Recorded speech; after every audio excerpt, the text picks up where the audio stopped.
The goal is not to be perfect, but the goal is to be better for tomorrow. Good morning, Toastmasters and guests. Force of habit. Okay. I think you know where I'm from. That. It is an honor to serve as your general evaluator today. That quote I read by the American author Simon Sinek perfectly summarizes what my role is. My role is to evaluate this meeting from beginning to end, and then to offer some feedback, recommendations, joining a long line of general evaluators that have played this role. I hope to offer helpful tips which you can choose to take or not. But every week that we meet, the club experience gets better and more impactful for members and for our guests. I will not be doing this role alone. I have an exceptional team that I will introduce, beginning with our timer, Toastmaster Olakunle Olanipekun. I am actually starting to learn a bit of Yoruba. We'll see how it goes. Toastmaster Olakunle's bio is not in this document. Okay, there's a different document. Okay, perfect. Thank you.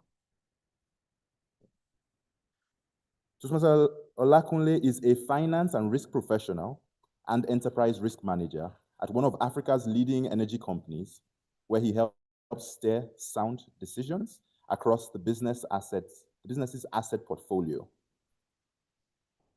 He is a fellow chartered accountant, certified risk management professional, and an FSA credential holder with a keen interest in sustainability. Away from the risk and the numbers, he's a devoted reader and gamer with a growing passion for travel and discovering new places. Please welcome Toastmaster.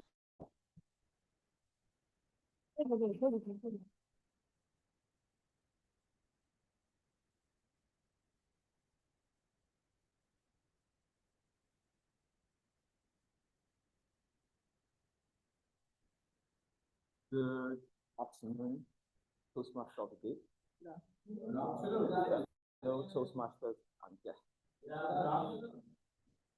I'd like to start with a quote from Blaise Pascal, which says that if I had more time, I would write shorter letters. As Toastmasters, our goal is to be able to deliver our thoughts and also our visions clearly and concisely, which makes time one of our greatest assets. As today's timer, my role would be to time the tabletop speakers, the formal speeches, and also the evaluations. To begin, I'm going to give, and also to, aside from that, I will also be giving them notice on specific times at intervals and letting them know the exact time we have left during the sessions of their speeches. When it comes to table topic speakers, the allotted time is exactly 2 minutes. Within the 2 minutes, there is a breakdown of how that time is allocated. At 1 minute exactly, I'll raise in the yellow card, the green card, which is this. At exactly 1 minute 30 seconds, I'll raise in the yellow card. And at exactly 2 minutes, I will be raising the red card. For this session, however, based on the agenda, we do not have any table topic speakers. So we would like to move on to the formal speeches, which will be starting with icebreakers. For the icebreakers, the allotted time is between 4 to 6 minutes in length. At exactly 4 minutes, I will be raising the green card, which is the first card. At exactly 5 minutes, I'll be raising the yellow card, which is the second card. And at exactly 6 minutes, I'll be raising the red card, which is the third card. All the other speeches are supposed to last between 5 to 7 minutes. And for those pitches, when it's exactly 5 minutes, I'll be raising the green card, which is the first card. I'll be raising at exactly 6 minutes, I'll be raising the yellow card, which is the second card.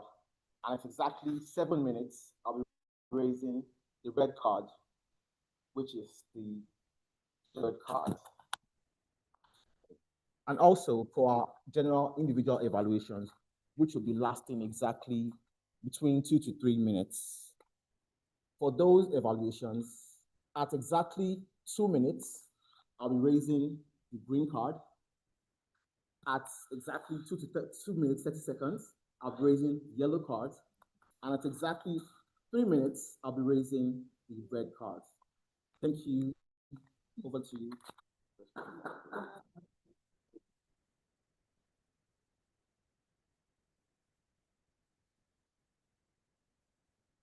Thank you. Before I introduce the next role player, a note to the rest of my team, please, when you come up here, the online audience has made it clear that they would like to be a part of the meeting. So please hold the microphone close to your mouth. The next role player is the R counter. This is Sandra. Sandra? May I have my agenda, please? Second one. Thank you.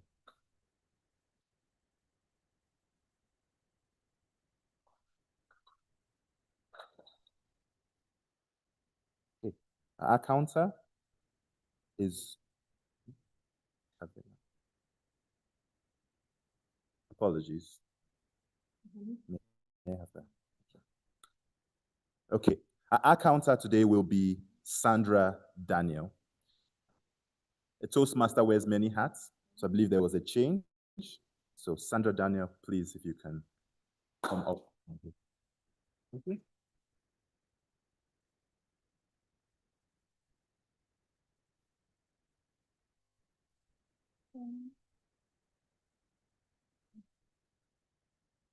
We all know that one of the hallmarks of an effective speaker is clarity. When we rely too much on filler words like and the likes, we tend to distract our audience and even take away from the clarity of our message.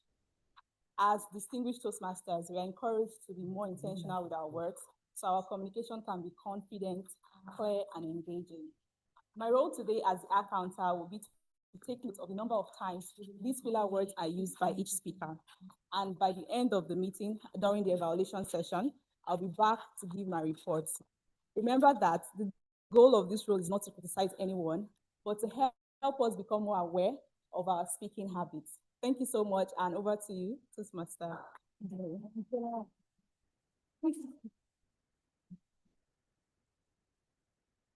Thank you. Why do I have a feeling some people are going to get criticized? Just mildly. Our next role player is the grammarian. Our grammarian is Oluwatoyosi Okay. Oluwatoyosi is a bilingual communication officer, project coordinator, language educator, and youth development advocate with a passion for empowering people through education, culture, and technology. A graduate of the University of Lagos, she specializes in French language,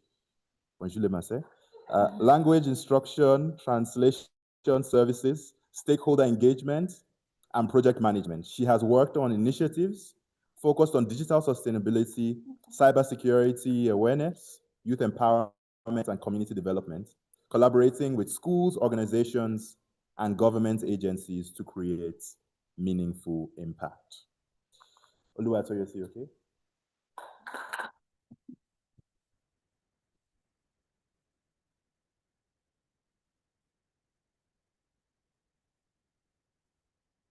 Good afternoon, fellow Toastmasters and guests once again. Okay, so today I'll be our grammarian for today, and I'm here to ensure that our grammar and vocabularies are improved. It is also my duty to introduce to us the word of the day, and the word of the day is perspicacious. Can we say it? Perspicacious. So that's the word of the day, and it means having a sharp insight, quick to understand or notice things.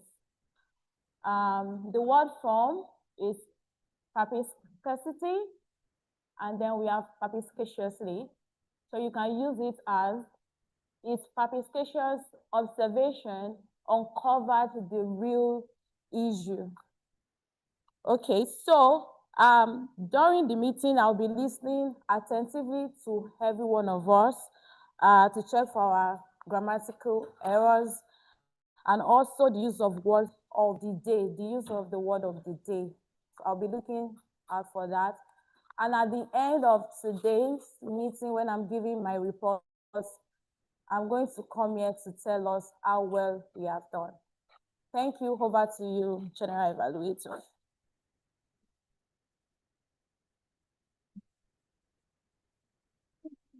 You have met my team. Do you feel very confident that this is going to be an exemplary meeting? Yes? Yes? Fantastic. I do as well. With that, I'm going to turn it over to the Toastmaster of the day to take it over from here.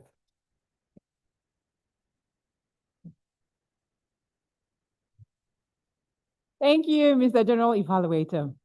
Guess what, guys? Guess what? I perspicaciously observed that a lot of us did not repeat the word of the day. So can we try that one more time? In 3, 2, 1. Can we have it on the screen, please? Yes. So we'll say it together. Is it on the screen now? Can we have it on the screen, please? Because I heard some funny things and I'm like, oh, okay. Let's try it again. All right. So look at the transcription. That is perspicacious, right? Can someone help me? Am I right? So in 3, 2, 1. One more time. Beautiful. Please put your hands together for yourselves. All right. We have all heard no table topics today. So we have an array of fine, distinguished Toastmasters who will be dishing out amazing speeches today. We start with our first speech to be given by a wonderful lady called Toastmaster Olivia Arimoku. Please pardon me, I do hope I got that right. She will be speaking from Level 2, Project 3, Strategic Relationships. The title of her speech is Borrowed Height. But before she comes up, I'd like to read her profile and also introduce her evaluator. So, who is Toastmaster Olivia? She is an HR business partner with one of the Nigerian banks. She's resilient, God-loving. She's a friendly, passionate person, also very keen about her personal development and career growth. And during her free time, she loves to Netflix and chill, I guess. She loves to read books, try out new recipes, go to the beach, and hang out with friends. I'd like to bring forward her speech evaluator, Toastmaster Kudus Adebayo, who is an actuarial analyst passionate about universal health coverage. He is a Toastmasters Triple Crown award winner. Please put your hands together for Toastmaster Kudus.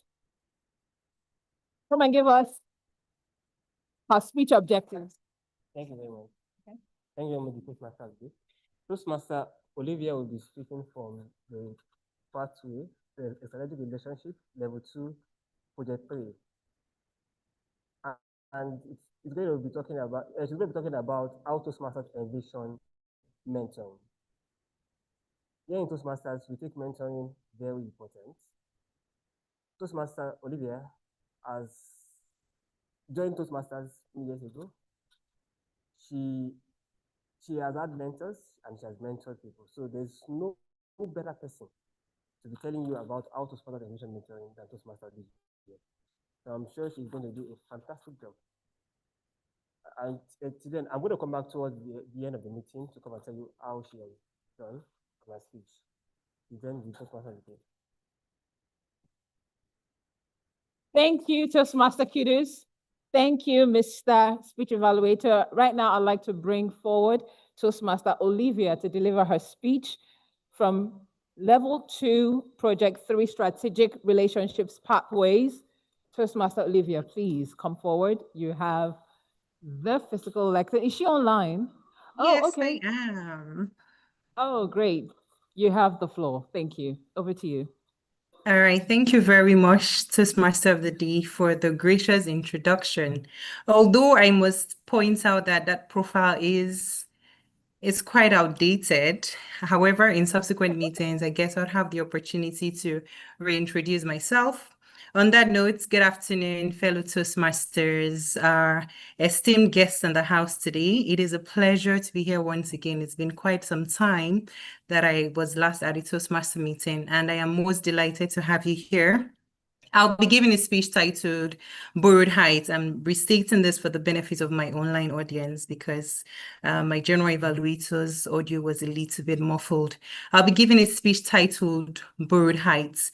I would explain better as we progress. But before we go right into the speech, I'd like to ask a question, and I implore you to think on this reflectively. How many of you can honestly say that you are where you are today entirely by your own strength, entirely by your own making?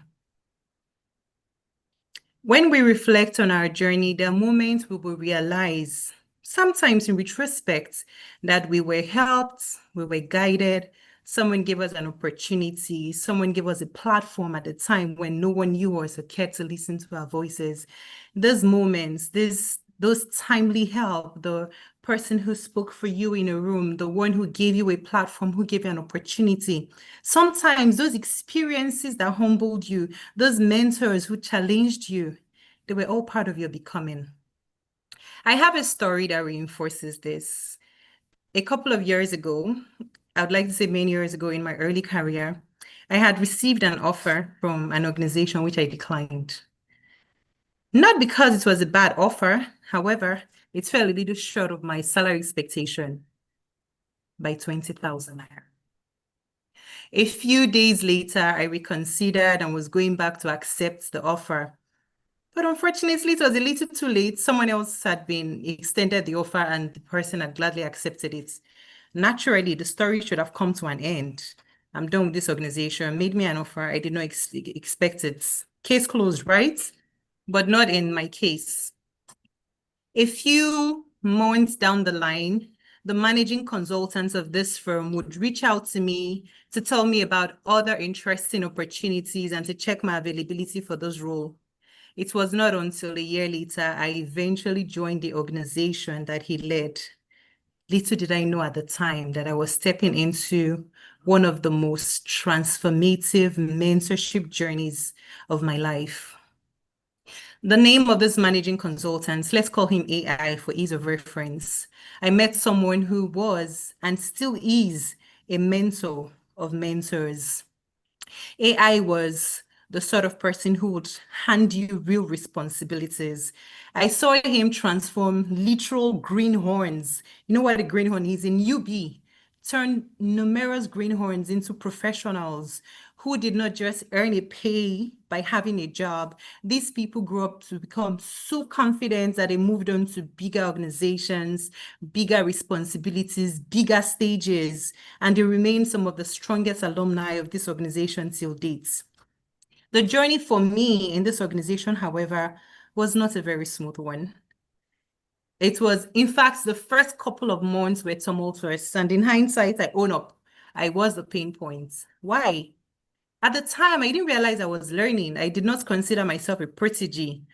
In my thinking, I had experience. I'm not a greenhorn, or so I thought.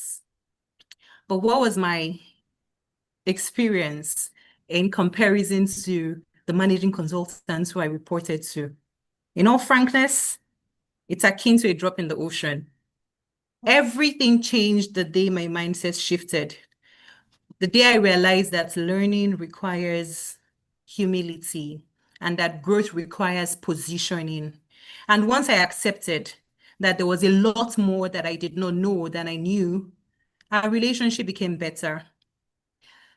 I began to contribute a lot more, and I found that I was growing not only professionally, but also personally. And so we had in this managing consultant someone who was more than a mentor. He was more than a coach, because coaching would typically affect specific gaps, would not even be prescriptive. But under this relationship, we were able to develop sustainable skills for a long-term career development. And when I look back at my journey and how I have grown through my career and some of the things that I have learned, I would say in exponential ways, I realized that it is because I stood on the shoulders of someone who had gone ahead.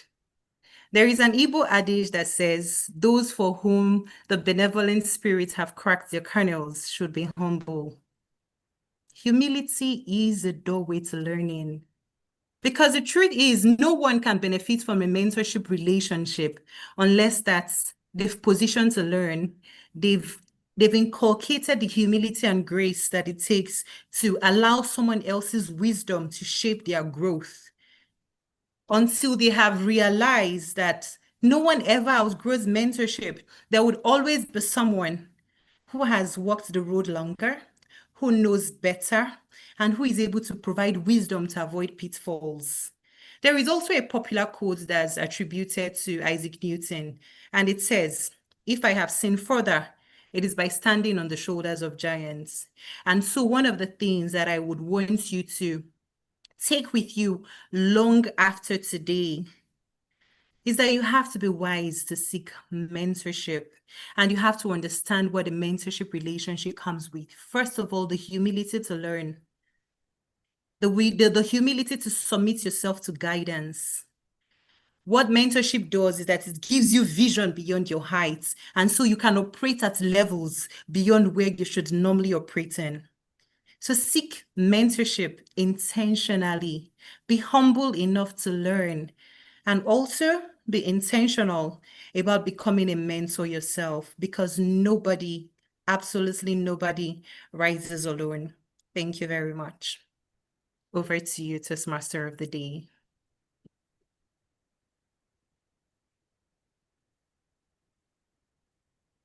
Please, can we put our hands together one more time for Toastmaster Olivia?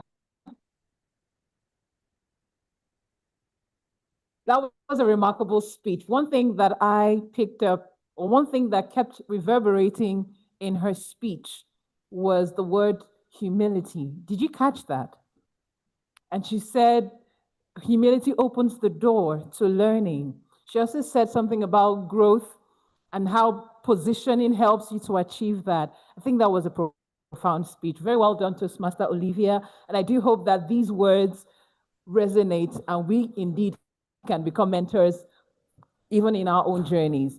Next up is an icebreaker speech. I'm looking forward to this one. The speech will be given by Toastmaster Damilola Lawal. This is from the Persuasive Influence Pathway, Level 1, Project 1. An icebreaker speech, for the purposes of our guests, an icebreaker speech is the very first speech by a Toastmaster. And so he or she will be coming here to reintroduce him or herself to us all. To evaluate this speech, titled Talent is Not Enough, I have the pleasure of inviting Toastmaster Ime Bassi to give us the speech objectives. Toastmaster Ime Bassi is an entrepreneur and sales strategist, passionate about real estate, helping clients find, there's a bit of chatter. Okay, thank you. She helps her clients find the perfect home and build wealth. She promotes wellness through yoga, believing that health is indeed key to true success. Her core values are honesty and her belief in making the world a better place. Ladies and gentlemen, please put your hands together for Toastmaster Ime Bassi as she comes forward to give us the speech objectives.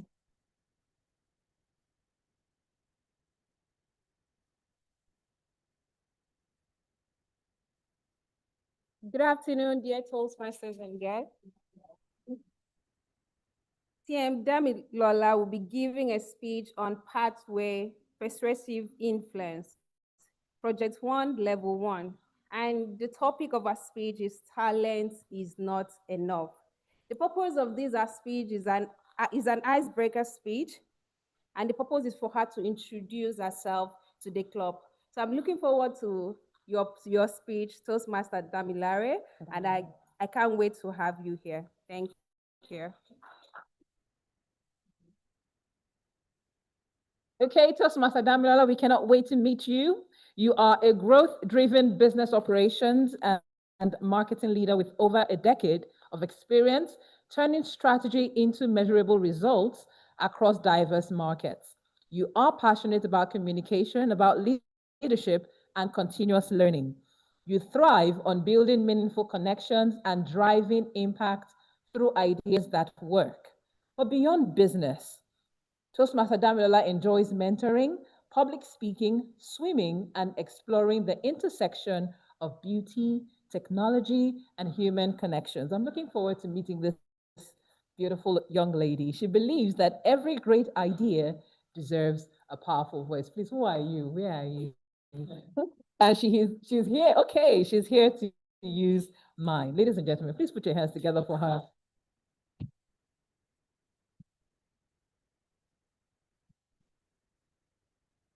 Good afternoon, fellow Toastmasters, guests, and everyone present here. Yeah. So today I'm going to be giving my icebreaker speech, and I've titled it, Talent is Not Enough. Have you read the book by John C. Maxwell? He is a renowned American writer, and he writes books about leadership. And one of those books is titled, Talent is Not Enough. But guess what? I'm not here to talk about the book. And I'm not here to talk about leadership. Not even about influence. Not even about John C. Maxwell. Today, I'm talking about myself and my journey to being a Toastmaster at Seaside Toastmasters. So it started, I would say, roughly maybe about 12 years ago, when I had just started my career as a sales professional. And I had the opportunity, a very, very rare opportunity, I must say, to be in a room with some of the decision makers in my organization at that time. But my responsibility in those meetings was very, very simple. I was just there to take the minutes of the meeting. How easy can that be? So one of those days, we had this intense meeting. When I say intense, I really mean intense. It was intense not because it was the regular meeting. It was intense because we were expecting a very important personality. I'll give you a background about this person that we're expecting in the organization. He was coming all the way from headquarters of this organization. We have heard so much about him. Very, very mean. You know when they say a mean boss, he does not take nonsense. So we had this meeting because we were preparing for his arrival. It was a strategic meeting.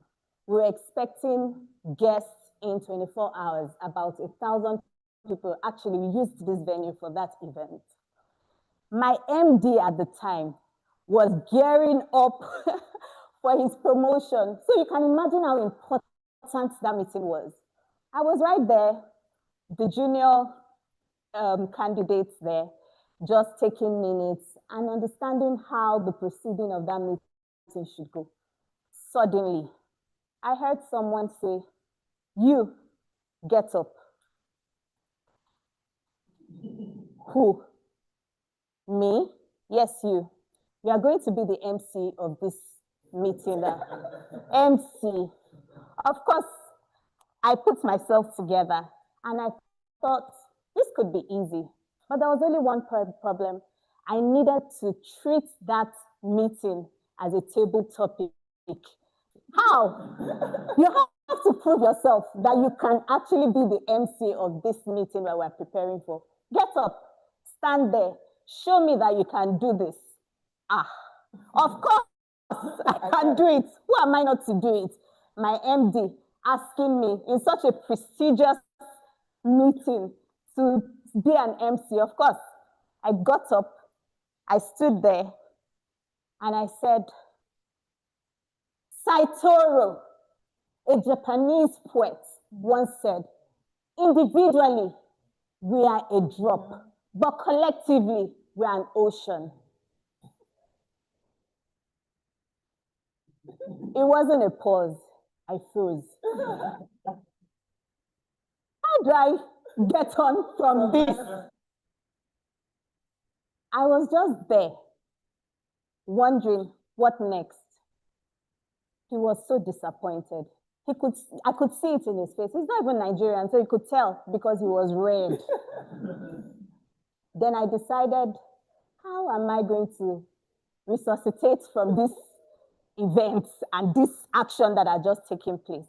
I knew exactly what to do. We had 24 hours. But I must give you a background story. That meeting took place on that day, 11:30 p.m. So you can imagine we started the meeting from 6 a.m. I was tired. I couldn't have done anything more than what I had done at the beginning of the meeting. But I decided I needed to come back and show that I'm actually capable of this responsibility that has been given to me. Then I took the remaining 24 hours to prepare. I wrote my speech. I practiced. I really practiced because I needed to show that I could do this. Then the D-Day came. Guess what? What?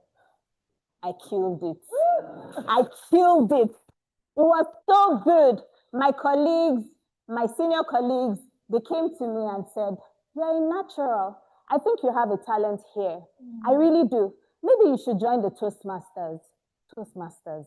I've never heard of that. And who needs Toastmasters, by the way? I can practice.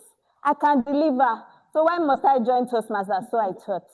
A few years after, I would say about maybe 8 or 10 years after, I joined a new organization. This time, I was working remotely.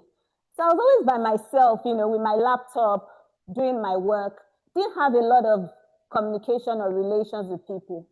Guess what? I was losing that skill. I couldn't even have a simple conversation.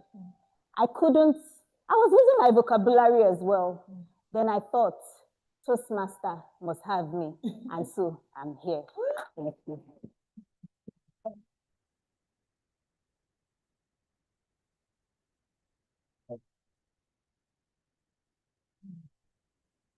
Thank you.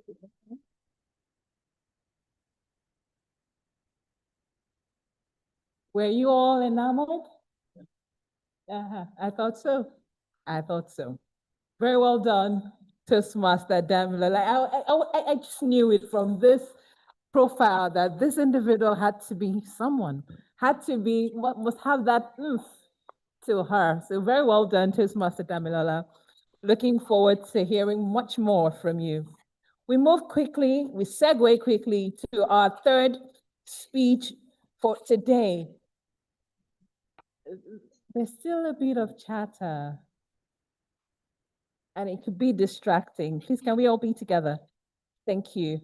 Our third speech today is Toastmaster Emmanuel Oluborode. Apologies, please.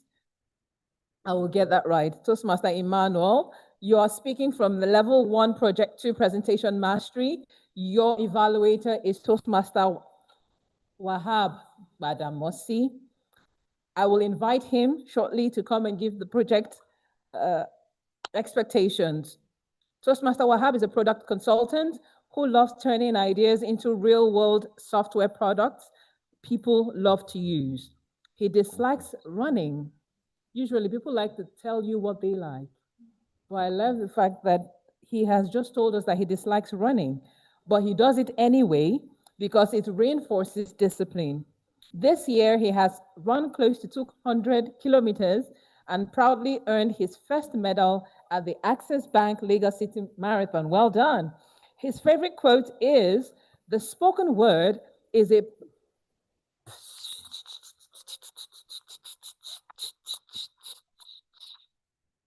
Chatter, chatter, chatter.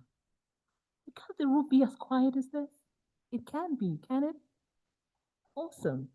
So I was saying that his favorite quote is by Robin Sharma, which says that the spoken word is a powerful influencer of the mind. Toastmaster Wahab, where are you? Okay. Oh, the charming young man. Please put your hands together for him.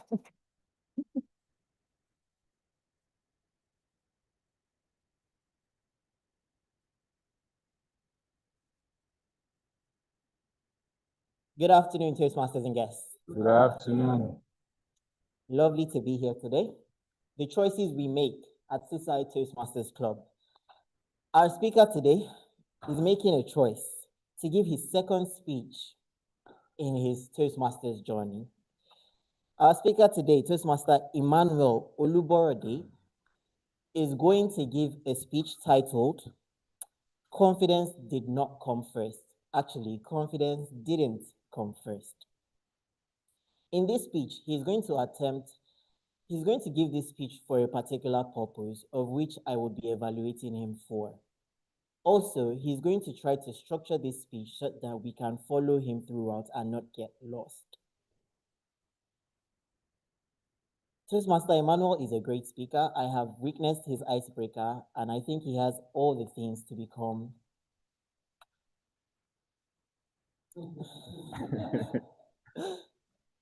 a magnificent speaker. Toastmaster Emmanuel, I wish you all the best. Break a leg. Thank you, Toastmaster Wahab. That was perspicacious. Toastmaster Emmanuel is a 400 level computer science student at the University of Lagos. He's currently building his copywriting skills with a strong focus on persuasive communication. And that is how words influence people's thinking and their behavior. He enjoys breaking down ideas in a way that makes them easy to understand and believe. Toastmaster Emmanuel, looking forward to your speech. Please put your hands together for him as he comes forward. Welcome. Good afternoon, fellow Toastmasters and distinguished guests. On June 11, 2025, I woke up before 5 a.m. Not for an interview, not for an exam. I decided I was going for a run. But that wasn't the important part. Actually, the last time I ran was back in secondary school during inter sports. But that morning was different. I remember I stepped out of Jaja Hostel, one of the male student hostel at the University of Lagos. Downloaded Strava for the first time, a fitness app runners used to track their run. Took a deep breath and started running. At first, it felt normal. I even remember thinking to myself, Omo, this one will go hard. In other words, this won't be difficult. And it came back to me while I was running, what I'd written in my good book earlier in the year. I'm doing things I've never done before because I'm becoming someone I've never done before.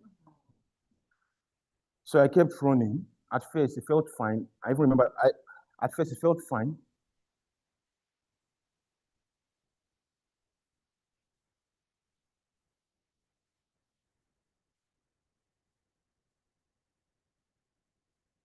At first, it felt fine. Like maybe people were even exaggerating how hard running actually was. Then I got close to Distant Learning Institute, what we call DLI on campus. And my body said, Oga, that's enough. In other words, I'm not doing this anymore. So I stopped.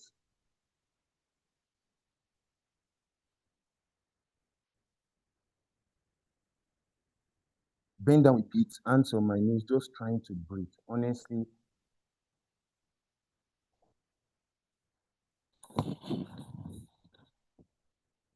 sorry.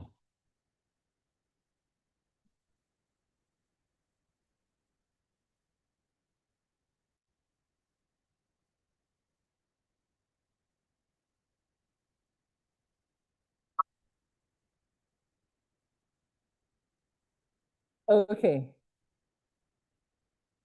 That is a fascinating young man. Please, a round of applause again.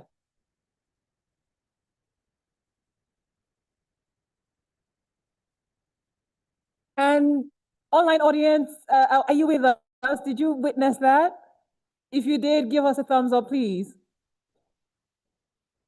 Okay. Oh, great. Thank you, Toastmaster Olivia. I would love to engage with that young man after this meeting, but I'm fascinated by the fact that he is a 400 level student with such a perspicacious mind. I hope you caught that.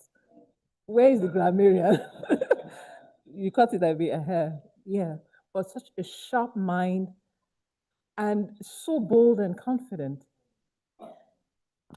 Let's move on. Let's move on. All right, our next speaker today is Toastmaster Bankole Akini Ronye. I'm not sure if I got that.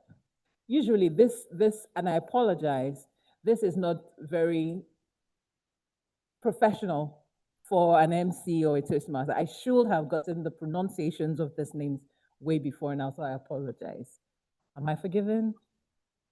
Thank you.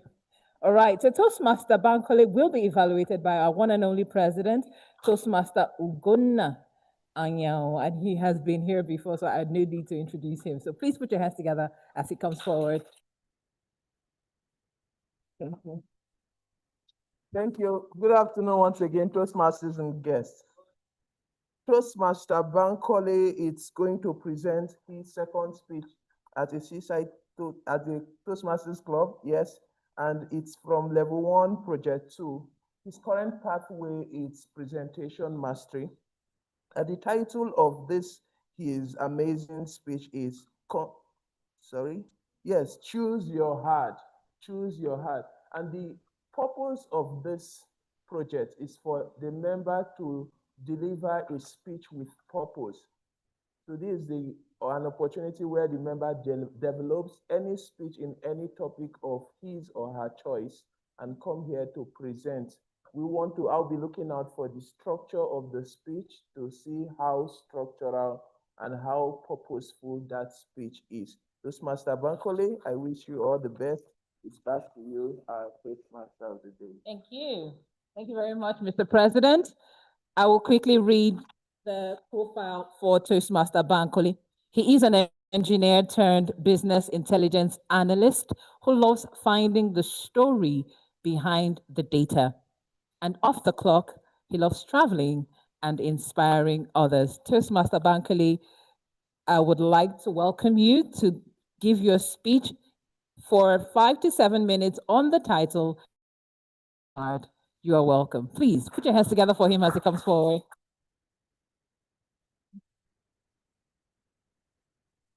Good afternoon, Toastmasters.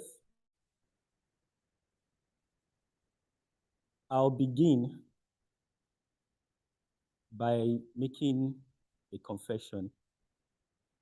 First of all, I'm quite perspicacious. Also, I'm deeply paranoid. Not the type of somebody is following me, but the kind of person that walks into a pharmacy or sits in a pharmacy aisle, rolls up his sleeve and puts his hand into a blood pressure machine with an old woman standing, waiting behind me, wondering, what's wrong with this young man?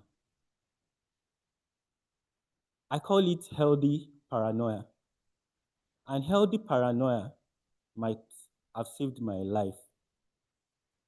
So you see, some years ago, my numbers started to creep up.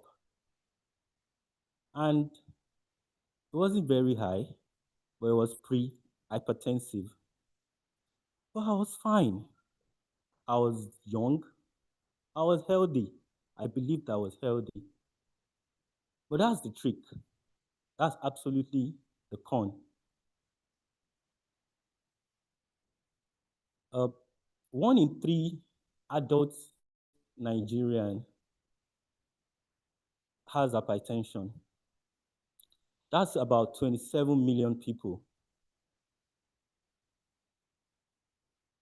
And the way we live, we are constantly sitting for work. We sit in traffic. Every one of us knows that traffic part. We are constantly stressed. Some people take energy drink as if it's water. And I don't think there's any other generation that has been as stressed and not moving as our generation. Someone here is thinking, good luck, uncle. Come back when I'm 60. This is a grandpa's thing. But I'm here to let you know that the way we move, the numbers based on the 27 million people has shown that that we are not moving as we used to do. And this is because this is something that creeps onto you. You never get to see the sign, maybe until possibly in the hospital. I mean, people don't get to see that sign until possibly in the hospital, or maybe at the last time. That's when this becomes obvious. So what did I do? How was I able to overcome this? I started to move. 30 minutes here, taking the staircase, right, instead of the lift, which doesn't even come until maybe 9 years. I did not become an athlete. Far from that, I may never be. And of course, I never developed the 6 packs. Under here is definitely not the 6 packs. But the same way it comes unannounced and slowly, the same way the numbers started to drop. And one day, the machine smiled back at me. And I was able to give the old woman a turn. Therefore, I would like to add that the way we move now, there is a reason for me to be paranoid. There is a reason for us to be paranoid. Because we are not too young for this. Neither are we immune to it. But there is one gift that we have, and that we are early. So there is one gift I want to leave with you today. Yes, you are early, but you get to choose your hard. And you don't need there is no easy way here. Waking up in the morning to exercise is hard, but having stroke is hard. Swallowing pills for the rest of your life is hard. Your children getting to know the meaning of the word hospital before they can walk is hard. Therefore, you need to choose your hard. I will enjoin you with that gift of paranoia to choose that hard that will give you more mornings.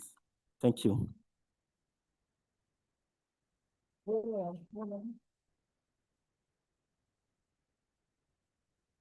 Profound.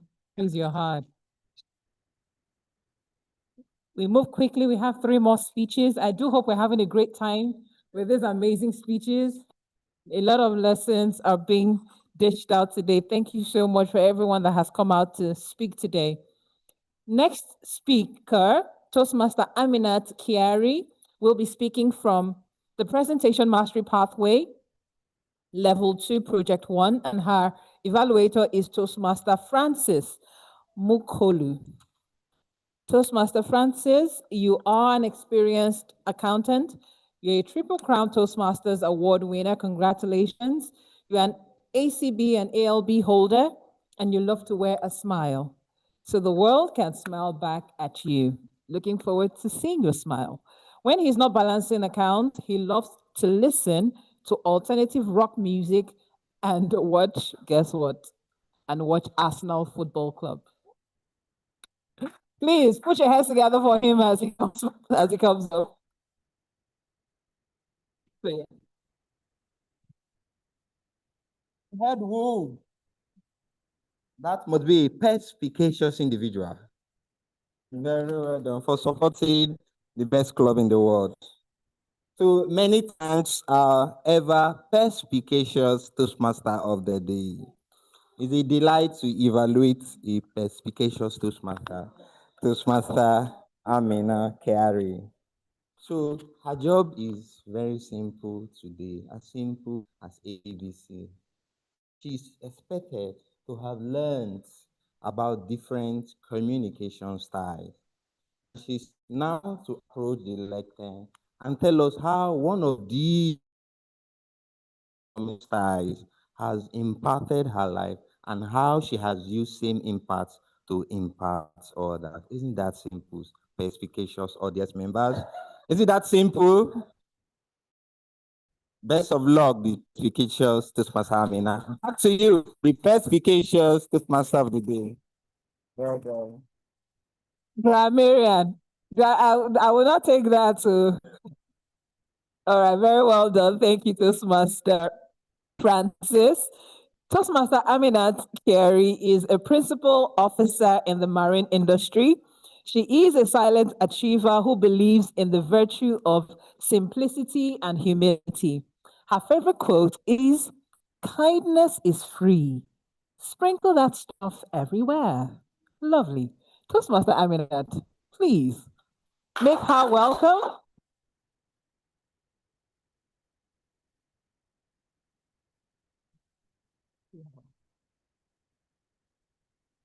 Thank you so kindly, the Toastmaster of the day, for this warm introduction. According to Eric Douglas, we all have our own styles of communication, and our different styles affect what we hear, say, or do. Good afternoon, distinguished Toastmasters and guests. It's a pleasure to be here today, and I want to thank the Vice President Educator for giving me the opportunity to grace this stage. While preparing for this project, I undertook a survey on the Toastmasters International Base Camp to identify my predominant communication style. And you won't believe it. The result was quite revealing. There are 4 communication styles. First is the direct communication style.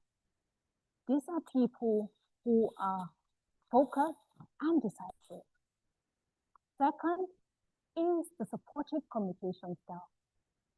And these are people who are patient and steady. The third is the initiating communication style. And these are people who are spontaneous and innovative.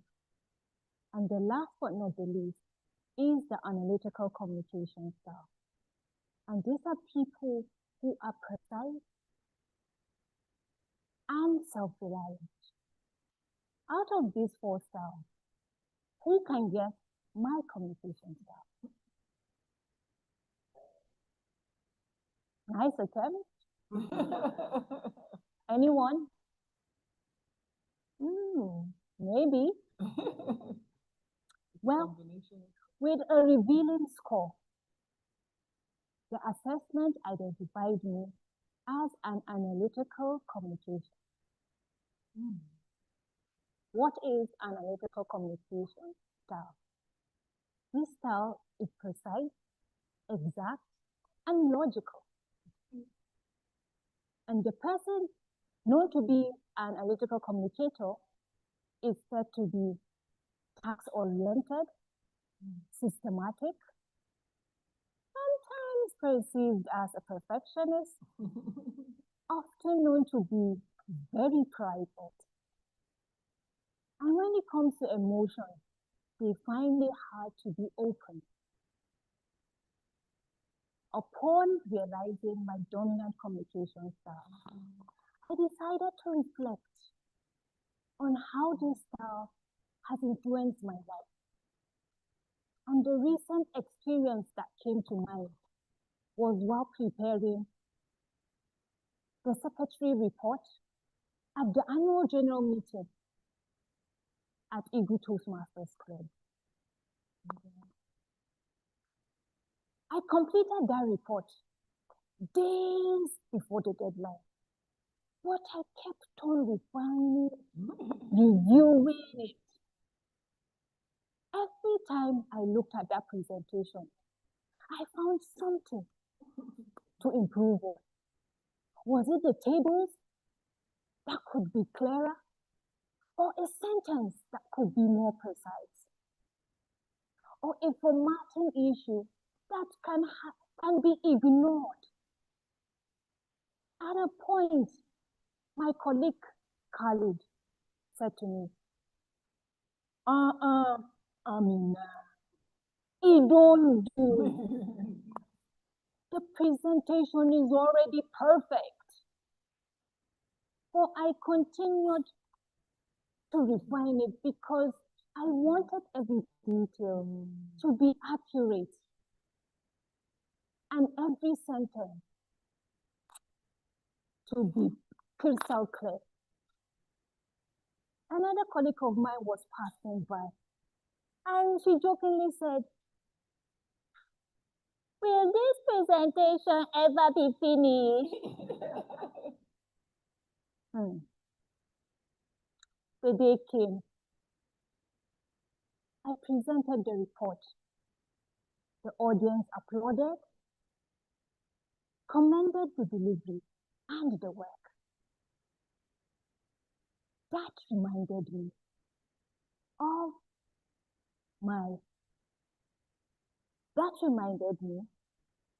my analytical nature,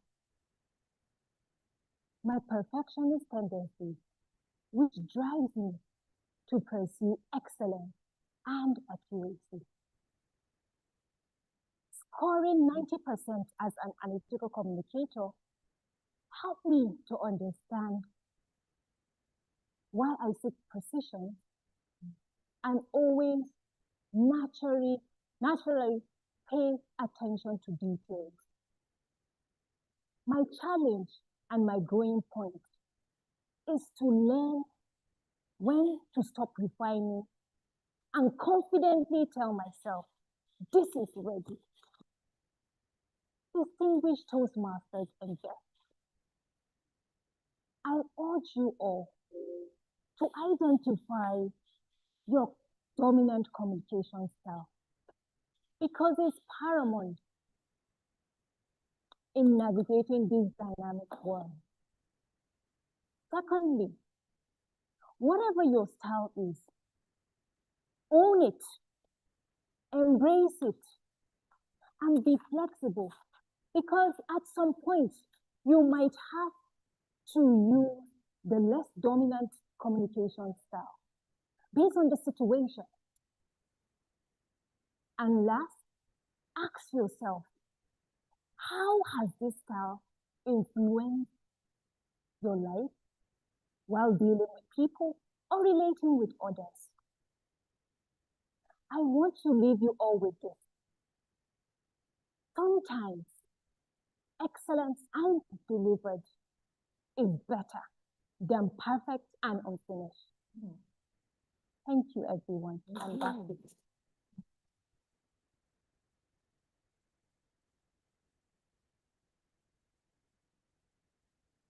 Very well done, Toastmaster Amina Carey. How many of us have this, please? You have the ballot and brief evaluation sheet. Okay, beautiful. We've had 5 speakers wow us today, though we have just about 5 or 4 speaker slips. But I would like that for everyone that you have heard today, I would like that you please send them love notes. You can write what they did well, what you recommend that they could do better. Because in Toastmasters, this is where we're peer reviewing ourselves. Okay, we do this in a lovable and friendly manner. So it is advisable, and we encourage that you please send them love notes. Thank you. You can also use the back and send them their love notes. Thank you very much. We have 2 more speakers, and it is my honor to introduce the next speaker who has been introduced before as an evaluator. Toastmaster Wahab Badamosi will be speaking from the Persuasive Influence Pathway, Level 3, Project 1. And his evaluator, I believe, is online, Toastmaster Ebube Mordi. Toastmaster Ebube is an experienced accountant, a Triple Crown Toastmasters Award winner. Have I introduced him before? I believe I have read this. Okay. So the same, okay, I think this must be a mistake. Yes, it's a mistake. Yeah, because I know I have read this before and I read it for Toastmaster Francis. But Toastmaster Ebube, are you here? Please indicate with an emoji. Oh, great, I can see you. That is the past president of Seaside Toastmasters, I believe. Past president. Okay, very welcome, sir. Please, can you hear me? Can you hear me, sir? Thank you so much. Thank you, Toastmasters, so much, Madam Okay, please give us the speech objectives for Toastmaster Wahab Badamosi. Thank you very much. Thank you so much, Madam Toastmaster of the Day. My sincere apologies. I was struggling to hear you at some point. Fellow Toastmasters and guests, good afternoon. I have the privilege today to evaluate Toastmaster Wahab Badamosi. Toastmaster Wahab, as I've been introduced by our very own Toastmaster of the Day, is speaking from the Persuasive Influence Pathways.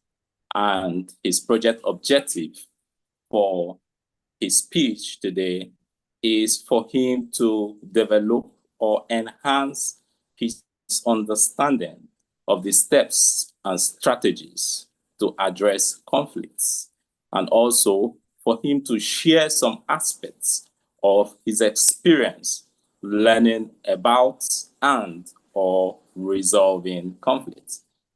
I have known Toastmaster Wahab for some time now, and I noticed that he's a very calm, articulate, and very compacted someone. So I'm eager to learn how he's able to manage conflicts and also remain calm in this Lagos of today. Perhaps I will have my pen. And at that, I will hand back control to the Toastmaster of the day, Toastmaster Adesola. Over to you. Thank you, Toastmaster Ebube. Yes, we're looking forward to Toastmaster Wahab's speech titled Conflict. Please, ladies and gentlemen, celebrate him and put your hands together as he comes forward to deliver his speech. Welcome.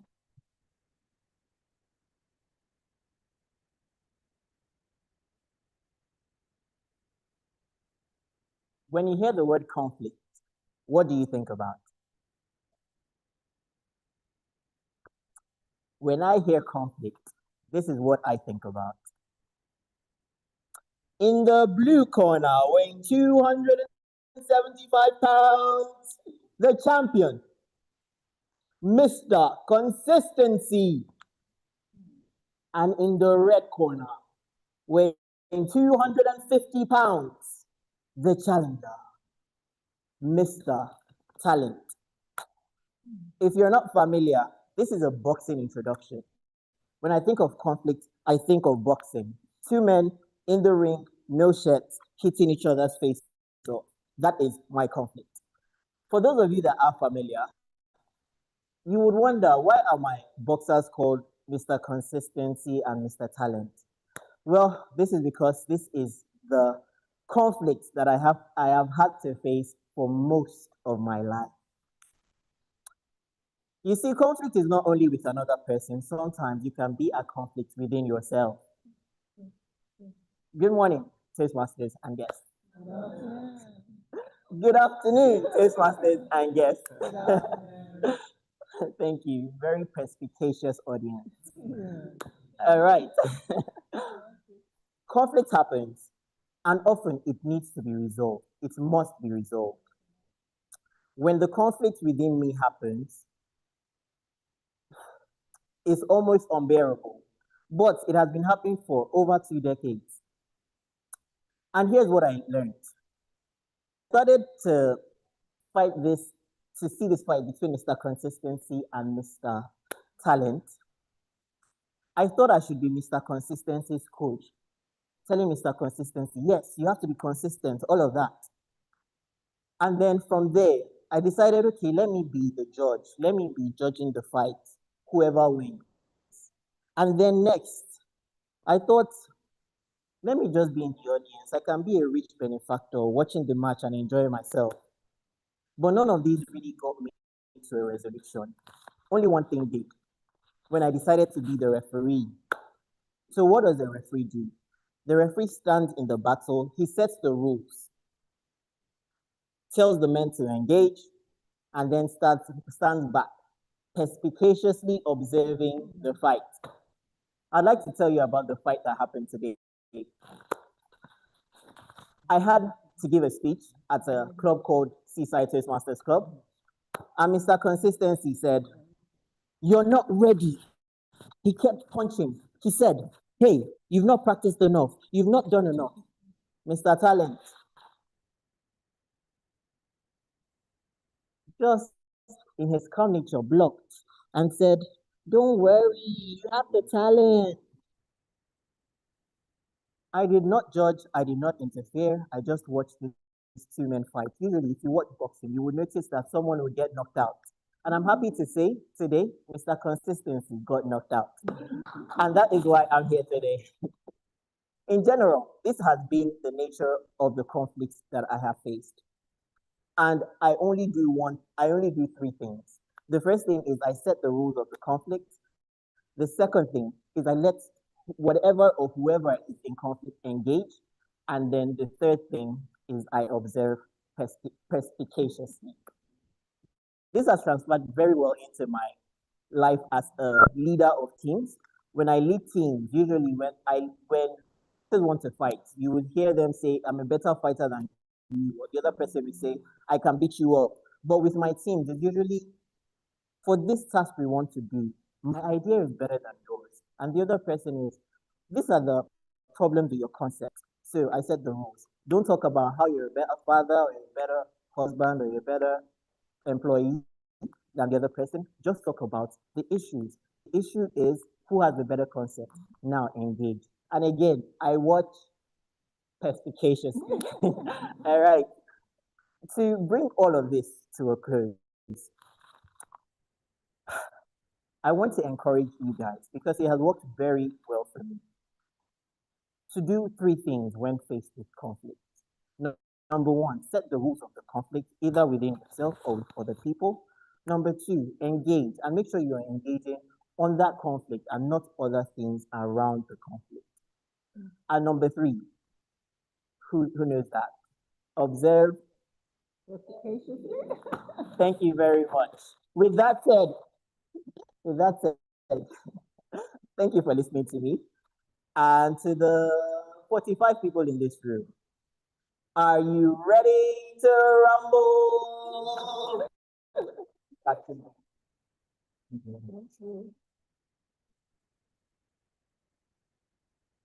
I'm truly blessed to be here at Seaside. You have perspicacious speakers, and I think I've had a very good dose of humor, of inspiration, just a whole lot to take home. You know, when we started, I said we'll have croissants, we'll have coffee, we'll have tea, and I think it just remains a rule right now. Let's hope that the last speaker will give me that. So our very last speaker this afternoon, Toastmaster Angela Rakwateri, will be speaking from the Presentation Mastery Pathway, Level 1, Project 3. The title of her speech is Emotional Intelligence, and her evaluator is no other person but Toastmaster Mohammed Abdullahi. I will read quickly his bio. He is an engineering graduate from Ahmadu Bello University. He's currently employed in the oil and gas industry. He joined Toastmasters to enhance his public speaking skills and self-confidence, and to also foster personal and professional growth. He is passionate about learning, about teaching, and uplifting others. Where is Toastmaster Mohammed? Okay, please put your hands together for him. Please give us the project objectives for Toastmaster Angela's speech. Thank you.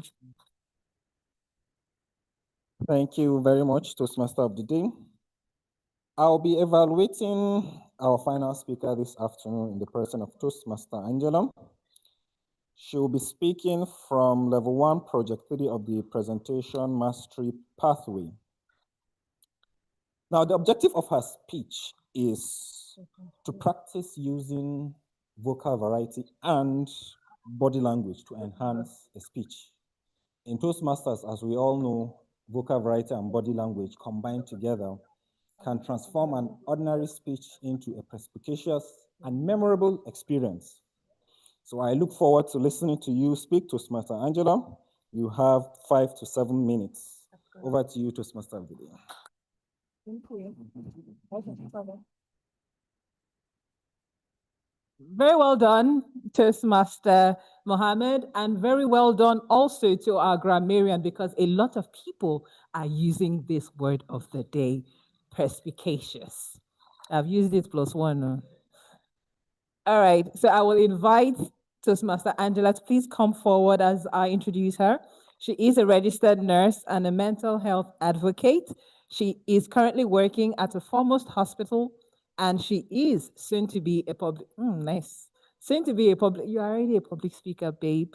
She loves reading, cooking, and eating.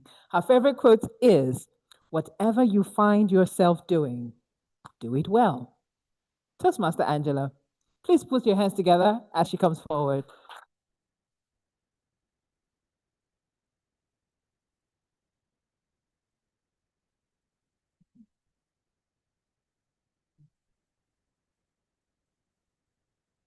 In October 2025, there was this popular TikTok trend that took over the internet. When two words collide. The trend is simple.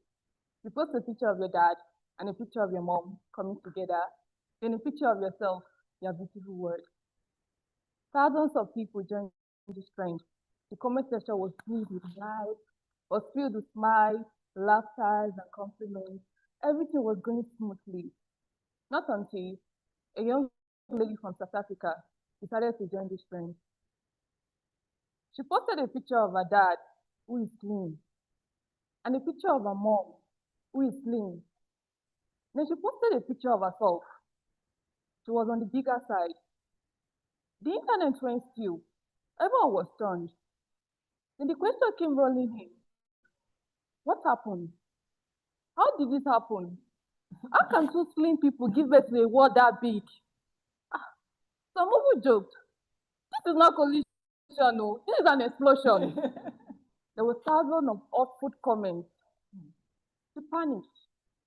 Being someone who had struggled with low self-esteem for a very long time, she couldn't handle the internet stress. The pressure was just too much for her. Sadly, she took her own life. That's how powerful our words are. Now, imagine being the reason why someone wants to end their own life. Imagine being the reason for someone's pain, someone's cheers. Thousands of people laughed at someone they've never met. Behind every joke was a human being, and behind every comment was someone who had to read it. The third part is, you can actually go back and delete your comment, but you can never delete it from that person's memory. Now you think after this young lady's death, people will pause, people will reflect, or even be remorseful. You are wrong. A post was made to confirm the death of this young lady, and this same set of people went back to the comment section and typed, because of small words, decided to end your own life. Ha! Do you know the horrible things that have been said about me, but I'm still alive today? This word is meant for the brave, from the strong-hearted, not for weak people. I'm sorry, we only told you the truth. The truth is better. You are the ones that just couldn't handle the truth. That is lack of emotional intelligence. So today, we'll be talking about emotional intelligence. Emotional intelligence is the ability for you to understand, manage your own emotions and that of other people. Yes, the truth is bitter. But emotional intelligence is not about avoiding the truth. It is about delivering the truth with empathy, respect, and wisdom. It is the ability for you to pause before you speak, think before you act, and consider that your words can either make a person or break a person. The truth is, we all don't know what other people are going through. We don't see the battles people are fighting. Some people will be smiling in public, but are dying privately. A joke that may seem harmless to you might be the final straw for another person. We should be kind with our words. We should be careful about the kind of words that comes out of our mouth, even when we are joking. Okay. Some people will say, but we actually told her the truth. She was on the bigger side. After all, we're not lying now. But the question is, was it the truth that was bitter?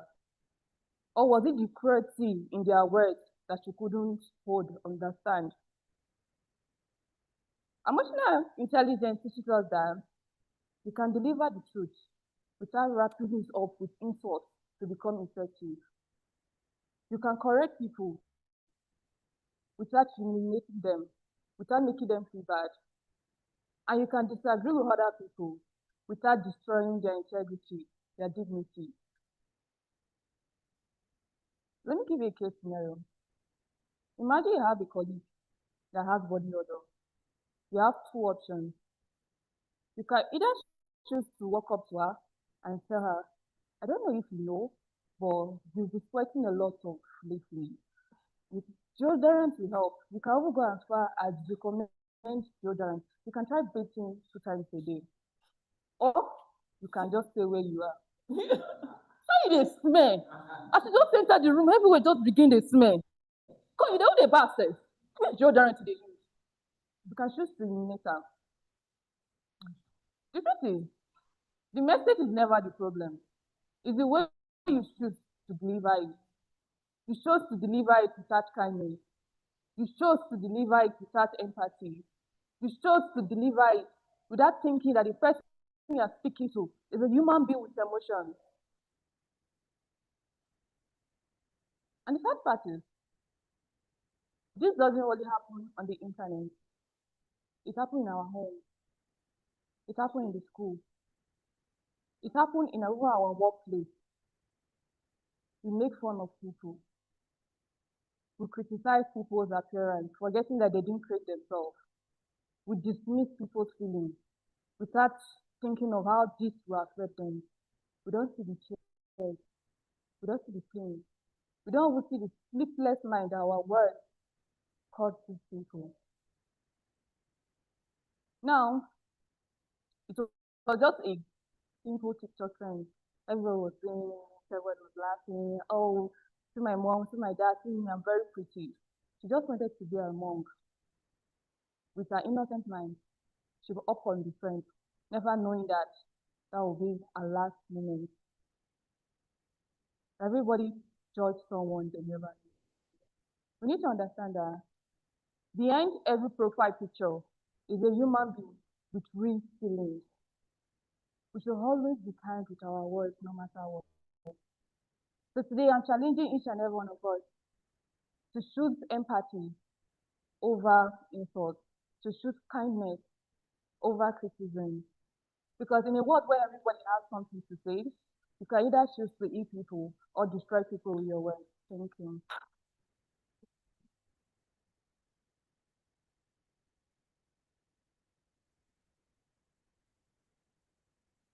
I think that was a very good FORE rule with Chinese and a couple of other things. Please, can we celebrate all the speakers that have spoken today?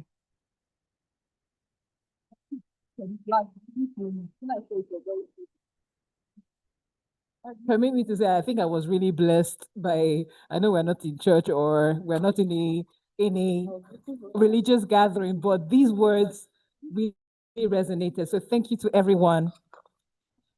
Are we tired? Alex Beninos. Okay, do you need like 2 minutes break to just chat around? Okay, the reason why I ask that is we have something profound that we'd like to do at Seaside Toastmasters. When we started, they still chatter. The president had mentioned that we have new executives who have volunteered themselves to run this club for the next 1 year. And we will be having a change of guard ceremony. In preparation for that, I just want you to just stretch your legs for a minute or two. You can chat with someone beside you. What's your name? I love your hair. Why did you come late? Those kind of things. So I give you, so this is 3:06. By 3:08, we will be back to start the ceremony. Thank you, and do enjoy your little chatter. Online audience, yes, you can chat also within the chat box. Thank you.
All right. Hello, everyone. It's time to come together.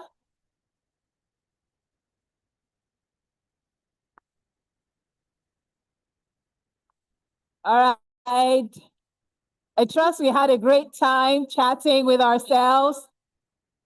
Let's come together. Let's come together. Let's come together.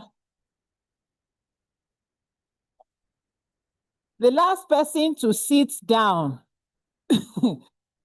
will pay a fine of 10,000 naira. Who's the last person? The last person to take his or her seat will give Seaside Toastmasters 10K. Last person to sit down will give Seaside Toastmasters 10,000 naira.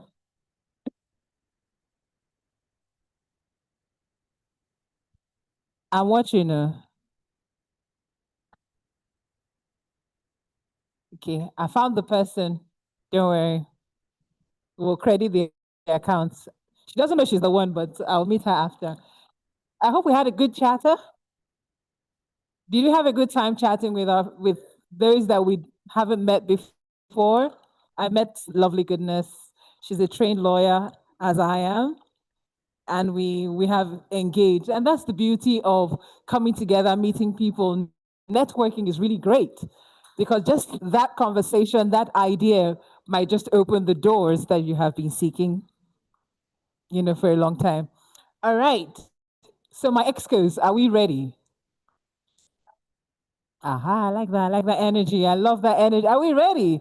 Okay, so to kickstart on the Change of God ceremony for Seaside Toastmasters Club, it is my pride, privilege, and pleasure to call up the officers who will make this possible. Okay, first off is an individual that I have introduced before, Toastmaster Francis Mukolu. One profound thing that I loved reading about his profile is the fact that he loves watching Arsenal Football Club play. I think if not for the last season, it might not have been a very exciting announcement. Yeah, really. So, okay, no football banter. All right. But we celebrate with the team and we celebrate with you, Toastmaster Francis Mukolu. Can we call them forward?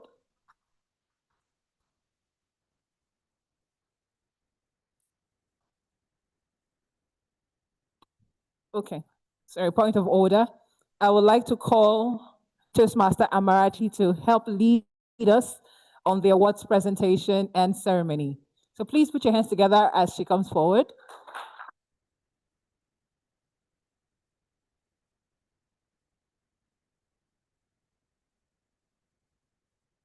Please do it well, do it well. All right.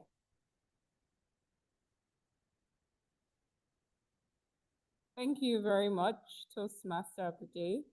Good afternoon, Toastmasters and guests. All right, this segment is to appreciate the outgoing ESCOs. So every Toastmasters year, we have some executives that guide the activities of the club, from the presidents all the way to the sergeant at arms. And so this is a new Toastmasters year, which started in July. And this is the change of guard ceremony. So we want to appreciate the outgoing ESCOs and then usher in officially the incoming ESCOs for this Toastmaster year. So I will be calling out your names. So with the help of Toastmaster Ogona, please, when I call your name, you could just step forward and, okay. Okay, so I'll start from the top. Appreciating the outgoing president, Toastmaster Kudus Adebayo.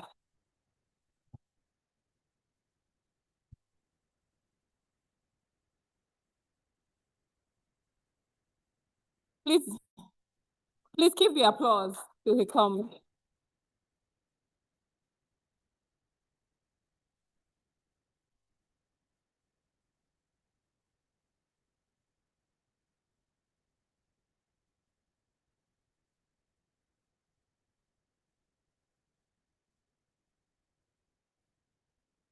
Thank you. Okay. So the next role I will be calling is for the Vice President Education, and that is Toastmaster Ugona. A round of applause, please.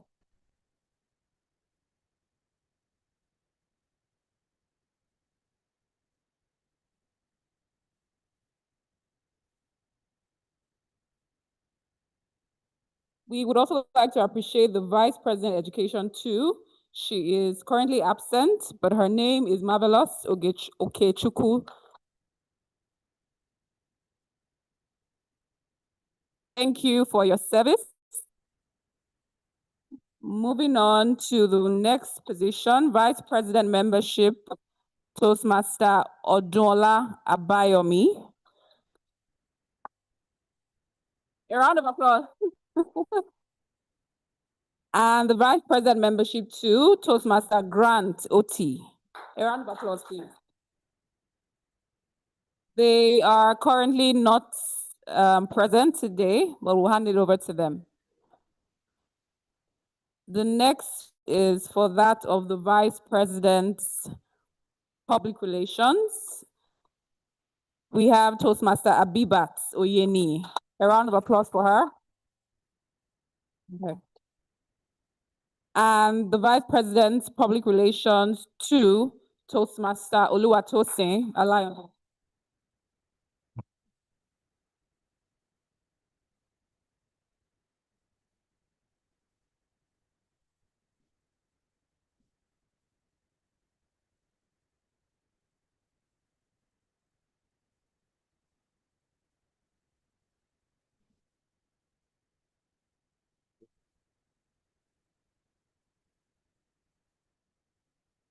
The next role is for the secretary. We have Toastmaster Mary Alademehin. Round of applause for her.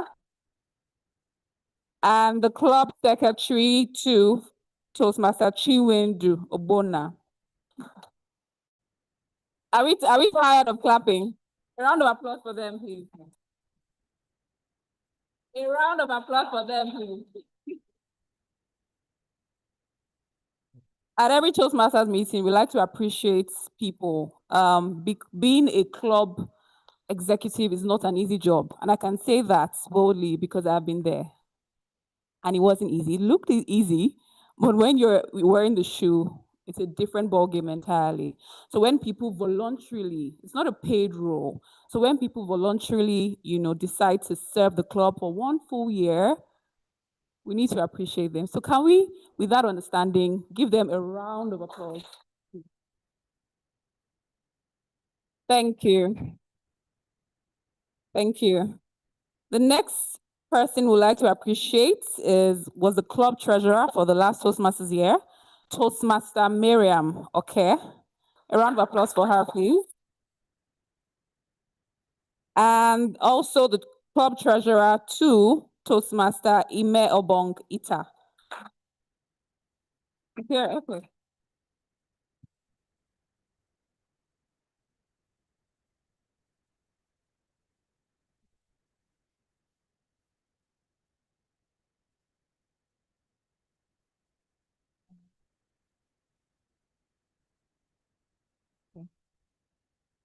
For the next roles, we'd like to appreciate, it would be the Sergeant at Arms 1 in the person of Toastmaster Benita Oshile. A round of applause for her.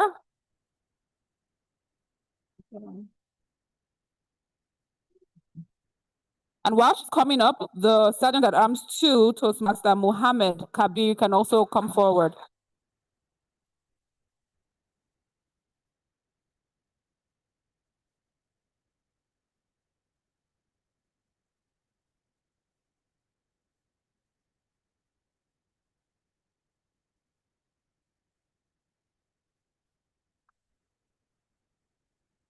Okay. All right, so we have another award segment. So these are not club ESCOs per se. We just want to appreciate particular people that supported the ESCOs, and their impact was very visible in the club meetings. For this award, it's the Legacy of Service Award. And I'm all the name, you would agree with me that this person really had made an impact in Seaside Toastmasters and even beyond. So in recognition of the Legacy of Service, we'd like to present this to Toastmaster Ebube Mordi. A round of applause.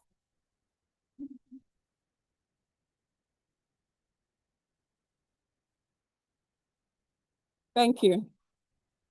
Thank you. He's currently online. Also in this same category, we'd like to appreciate especially Toastmaster John Onumia. A round of applause for him.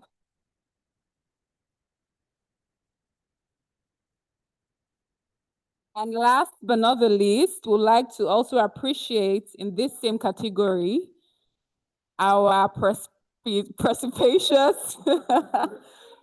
Toastmaster Francis Mukulu.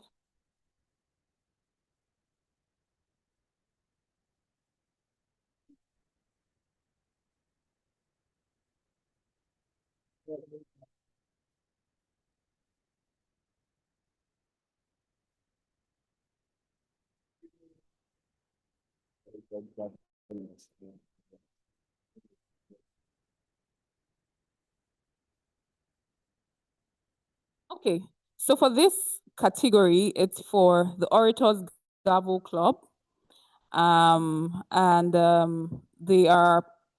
We're pretty much recognizing their exemplary, like a junior kind of club, but it's still the same objective we have here in Toastmasters, right? And so they also have ESCOs just like we do, and we want to appreciate some of them that have displayed exemplary leadership even at a junior level, right? So in that category, we would like to appreciate Toastmaster Gavlab, I beg your pardon. Please permit me, I do not know how to pronounce the first name, but I'll try. Gavla Tokzaka Yolanda. A round of applause, please.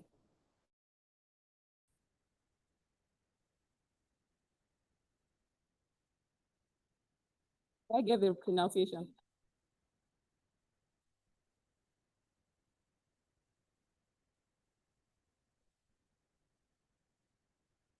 Okay, so still on recognizing our exceptional Gavlas, this is an Educational Excellence Award presented to this person who is the Vice President Education of the Orators Gavel Club for their dedication to educational excellence. And with a round of applause, let's make welcome Fin Mobolaji. Okay.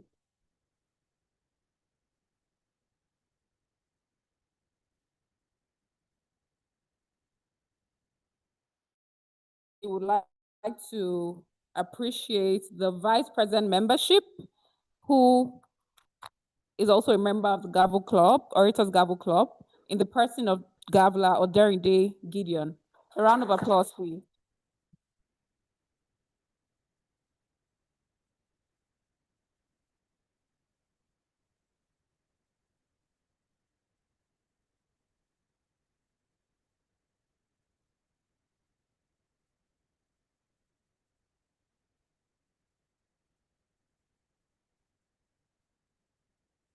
We would also like to recognize and appreciate the Vice President Public Relations in the person of Gabla Basharu Aliyah.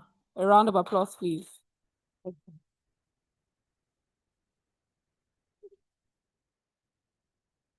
We would also like to appreciate their club secretary for administration in the person of Ikumba Porter.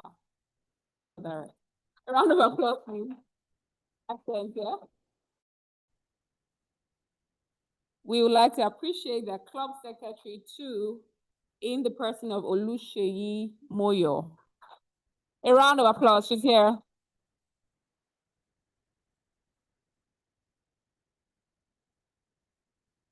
Sustain the applause, please clap, please clap.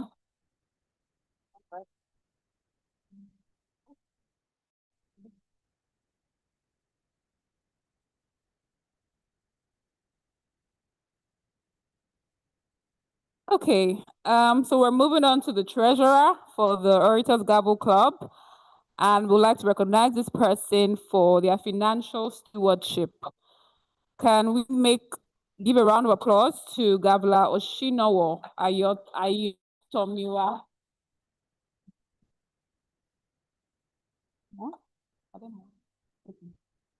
Okay, and last but not the least, for the Orators Gavel Club, we would like to appreciate the Sergeant at Arms in the person of Gavla Sanusi Ade Sadiq.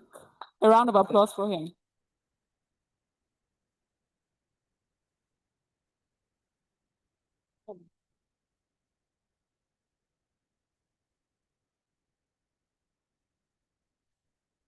All right, so that brings me to the end, but I would also like to specially thank and appreciate every single person that supported the previous Toastmaster Excos or the club meetings. We appreciate you, we see you. Whether you receive an award today or not, know that we value you. The club would not be in existence without your presence, without your contribution, without your resources, basically. So we value every one of you, and we thank you very much to all our club supporting the club. Keep showing up, keep being present, and so I would now hand over to the Toastmaster of the day, to take us forward in the meeting. Thank you.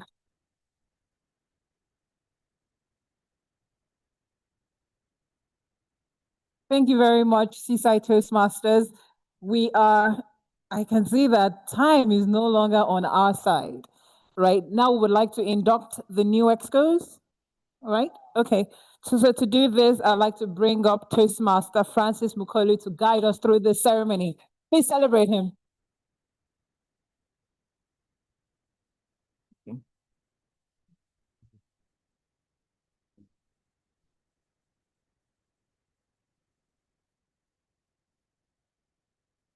Good afternoon, fellow Toastmasters and guests. My ever perspicacious audience members. Thank you for staying through. I'll try to make this fast because unfortunately we have two sets of installations to do, like we had two sets of awards. So I will try to hasten for want of time. So please, can we put our hands together for the Gavlas, please? So for those of us that had it in our mind, so the Gavo Club meets at College of Medicine, Idiaraba, Lutz. So they meet every second and fourth Thursday. So if you have the opportunity, please try and join them. They are young Toastmasters, aspiring to be, in quotes, adult Toastmasters like us. I'll quickly proceed with their installation. To my fellow Toastmasters, members and guests. So it gives me delight to install a new set of escrows for the Gavu Club that will pilot the Orators Gavu Club for the next Gavu year. Please, with the outgoing officers of the Gavu Club, please, as I call your name, please do the honors. And so you guys have done well, specifications in nature, delivered your responsibilities diligently, and now you've given our. So please, if I call your name, please write. Sergeant at Arms Sanusi Sodiq, please applaud as you write. Treasurer Ushinowo, please write. Please, you can remain with a minute, please. Secretary to Oluseyi Moyo, here. Secretary 1, Okumba Kata. Vice President, Public Relations, Bashiru Aliyah. Vice President, Membership, Oderinde Gideon. Vice President, Education, Odofin Mobolaji. Herself, Yolanda Zaka. Well done. For then the S official, Ifedonyi Olowakemi. Then the IPP, Oladipo Olayinka. Fellow Toastmasters and guests, these officers are hereby discharged. Please, a round of applause for them. Moving on, you can sit, please. Moving on, our incoming escorts, please. Now, we want to see your beautiful faces.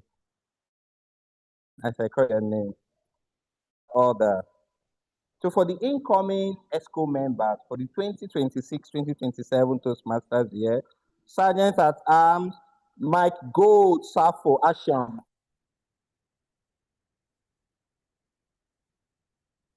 Treasurer Fumbi Olulade. Secretary Oluseyi Moyo. VPPR, Vice President Public Relations Yakubu Mercy. Vice President Membership Efome Bello. Education Sanusi Sodiq. Our President Oderinde Gideon. Now we have ex-official Odofin Mobolaji and the immediate past President Yolanda Zaka.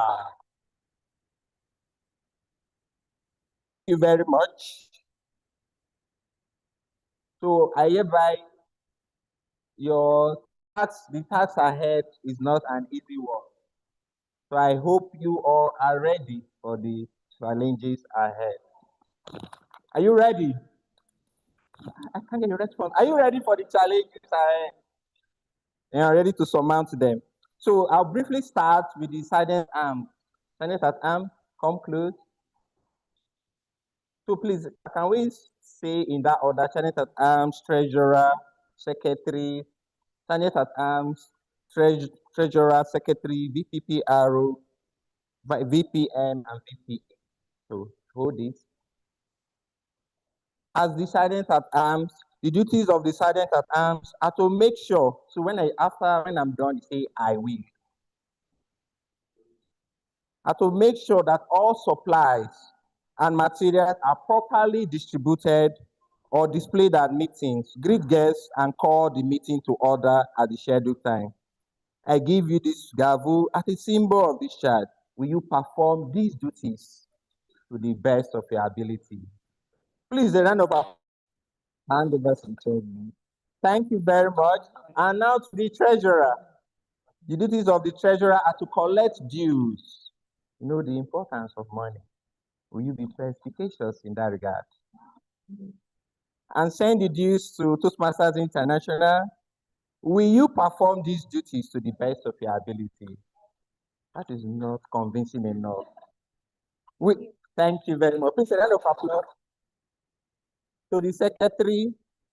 The duties of the secretary are to keep an accurate record of the members, submit lists to Toastmasters International, and club documents. Are you ready to discharge these duties to the best of your ability? Thank you. Please, after I wait, please, let's try and applaud each of the officers. President, Public Relations, your duties are to promote your club, the Orators Gavel Club. And I think they are the only surviving Orators Gavel Club in Nigeria. Please, if we need to applaud them. So many Toastmasters have started the Gavel Club, but one way or the other, maybe the executives were not perspicacious enough, and the club died during the way. So for they are still surviving till now. Please, let's encourage them as I call on each one of them. So for the Vice President, Public Relations, promote the local media, spread the word about your club. Will you perform these duties to the best of your ability? Thank you very much. For the Vice President membership, as the Vice President membership conducts ongoing membership building programs, explain the educational program, and ask members to join. Will you perform this to the best of your ability? Kindly. I can't see any paparazzi. What do we show to them that this is the evidence for the induction? Please, do you have any other member sitting there to help you do some capturing? So it's only the officers. People didn't bring your entourage. Okay, just thank you very much, Master Past President Amarachi. So for the Vice President Education, so the duties of the Vice President Education are to plan a successful meeting and help members achieve their educational goals as they join and monitor members' progress. Will you perform these duties to the best of your ability? Thank you most kindly. And to the President, am I right or right? Having been elected the President of the Orators Gavel Club for the 2025, 2026, 2027 Toastmasters year, you are the CEO of the club. I enjoin you to be perspicacious, to ensure you perform your duty to the best of your ability, and to ensure that the club meets our objective. Will you do this to the best of your ability? Thank you most kindly. Please, can we put our hands together for all of them? Please, can the executives, thank you very much. Can you make your, let the president and the immediate past presidents remain. Thank you. Please clap them as they go back to their seats. To perform a significant function now, where the immediate, please come close, come to the center of the stage, where the immediate past president hands over the lectern, the gavel to the president, incoming president. We're supposed to have a speech, but we can save that for later. So the immediate past president, please transfer all duties, all responsibilities, honorably. Transfer, if possible, hold on, your perspicacious brain into the president. Please put your hands together for the new president. Thank you very much. We can now go. Please, another applause for them. So the Orators Gavel Club was founded in 2016. by our very own Toastmaster Emmanuel, Father Hussein. So when I joined Toastmaster, I was supposed to join him in that way, but where's Toastmaster Wahab? Which of them are the talent or no, none of them? But there was this battle in my head, so I withdrew, and look at what has become of the Orators Gabo Club. Thank you for doing the needful, for taking us on and on, for burning the candle. Thank you. So I move on to our very club, the great club, Seaside Toastmasters Club. So Toastmaster Kudus, can you help display the outgoing members of executive?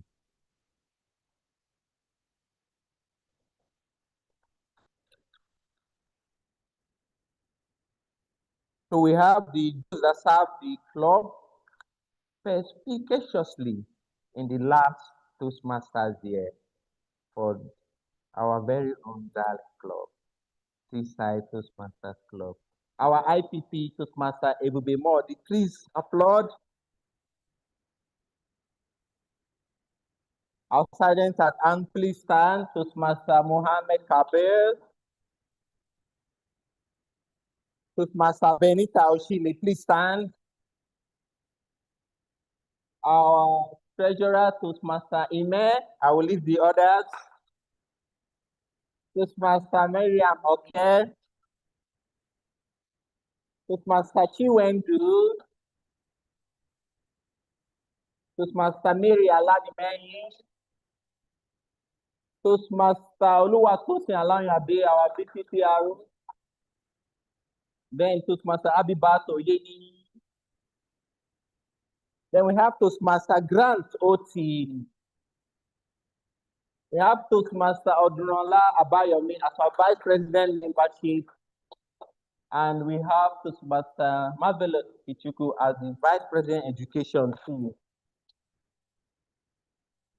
Then we have our Vice President Education in the last Toastmasters there, Toastmaster Ogona Anya. And we have Toastmaster Kudus Adebayo as the President. Can they all stand? Those online, can we confirm they are taking they are off as well to confirm. So thank you, Seaside Toastmasters Club. I appreciate you for your effort for leading this club to President's distinguished status. It's medley. Wow, wonderful. Please, they deserve another. So if you want to know the difference between medley and distinguished, meet me after now. So please, you are hereby officially, I know some of you are happy, discharge of your duties, officers in your respective portfolio. Please clap for them. Thank you very much. You can have your seats. Thank you, hereby discharged. So we'll now proceed to the new officers. Can you display for the new officers, the flyer for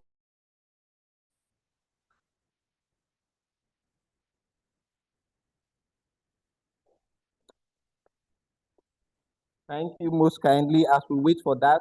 So for the various offices, as I call your name, you come out to the lectern. At arms, please make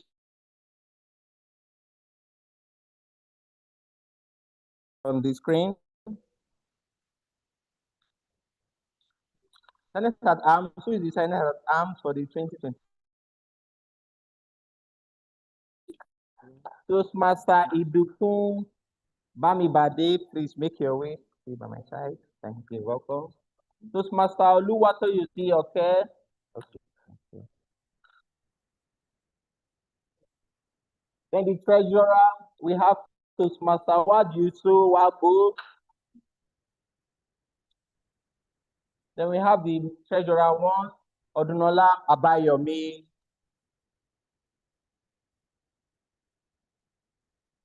Club secretary two, Toastmaster Bankole. Club secretary one, Damilola Lawal.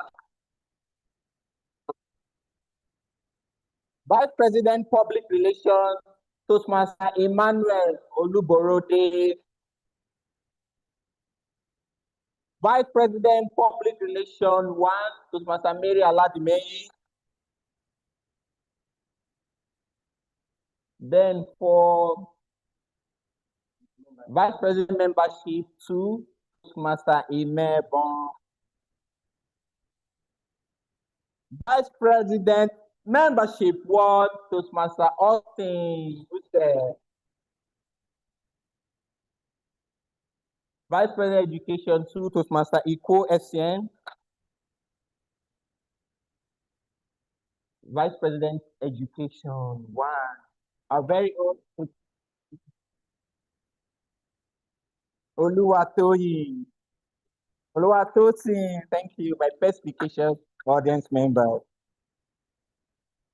And our incoming president. Woo! Toastmaster Ugonna. And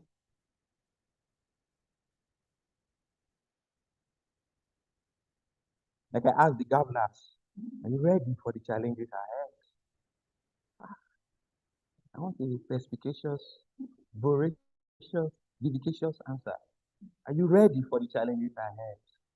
To help this club maintain the standard Seaside has always been known for. Do you promise? Thank you most kindly. Sign it at arms as usual. It's a ritual that we must come. That must go on. So as the sergeant at arms, the duties are to make sure all supplies and to call the meeting to order at the scheduled time. This gavel serves as a symbol of this duty. Will you perform this duty to the best of your ability? That is not audible enough. Thank you very much. Pass on. What's your pleasure? Secretary. As the secretary, they're standing in for the secretary one. Okay, the two of you should hold it. For one office, yeah, this one should hold it. So we don't have to repeat it. So are you promising that you keep accurate record of members, submit the minutes? Will you perform these duties to the best of your ability? Thank you most kindly. Vice President, Public Relations, just you? Okay. The duties of the VPPR are to promote the club to the local media, to spread the word about Toastmasters, and attend Toastmasters events. Will you perform these duties to the best of your ability? Thank you most kindly. As the Vice President, Membership 1 and 2, thank you. Do you promise to conduct ongoing and build membership programs, explain the educational program, to orient new members, and to ask them to join Toastmasters International? To follow up as well on new members, intending members, and follow up on lukewarm, absent members. Do you promise? Yes. Thank you very much. Vice President Education, the duties of the VPE are to plan successful meetings to help members achieve their educational goals, orient new members as well, and monitor members' progress. I had to rephrase that, say that again and again, stress that again and again. Will you perform these duties? Well done. Mr. President, having been elected as the president of Seaside Toastmasters Club for the 2026-2027 Toastmaster year, you are the Chief Executive Officer and will be expected to preside at all club meetings, at all regular and special meetings of the Executive Committee. It is your challenge to see that the club enables its members achieve their goals. It's also your challenge to see that the club helps your area, division, district, and Toastmasters International to meet their goals. Please accept that gavel as a symbol of your leadership and dedication to office. The gavel is a symbol of the power and authority given to you by the membership of this great club. Use it wisely and with restraint. You are a member of your team and a leader. A team is more than a collection of people. It's an emotional force rooted in the feelings, thoughts, and action of all members, with the common goal of achievement, sharing, and mutual support. Work with your team members. Create a healthy, dynamic club, a club of which everyone will be proud of. Will you, as president, accept this challenge and perform these duties? Thank you very much. Please a round of applause. Is that clap is not loud enough? Club members, fellow Toastmasters, are you right? Enjoying to stand.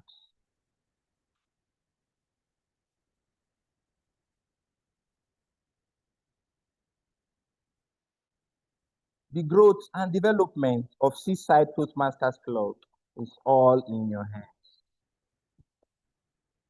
So will you support this team of ESCOs? Say, your response will be yes, we will. Again, will you support in any way whatsoever this dedicated and perspicacious set of leaders? Yes. Thank you, my DTM. Again, yes. Thank you very much. You may now sit.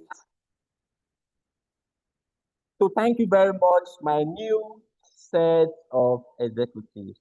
So your work begins. No one serves Seaside Toastmasters Club and remains the same. You come back to tell me in 1 year's time. So please, can the president remain and everyone can please applaud them as they get back.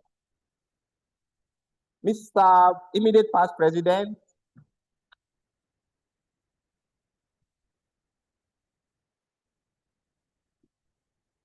And you hand over the gavel. Let him fill the gavel for the last time, officially.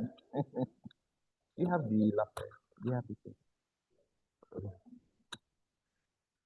So, Mr. President, will you take this gavel, hold on, from the immediate past president as he transfers his authority and everything that aided him to achieve smelly distinguished to me?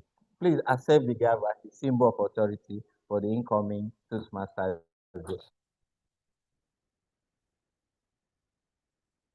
Picture. Thank you very much. You may now go back. Thank you. Thank you.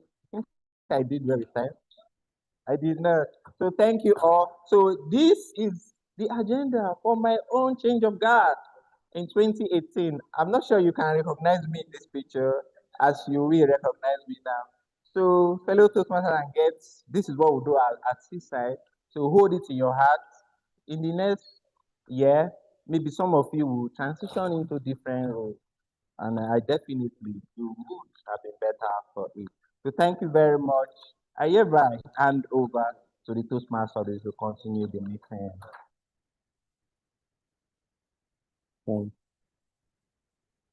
Thank you very much, Toastmaster Francis Mukolu. That was wholesome. Congratulations to the Gavel Club executives and Seaside incoming executives. We will move quickly. We will shift things around a bit. Right now, we're moving to the last segment of our Toastmasters meeting, the evaluation segment. And I'd like to quickly call on the general evaluator to give his evaluations, and then I will call on the speech evaluators one after the other to give their evaluations. Please put your hands together for him as he comes forward.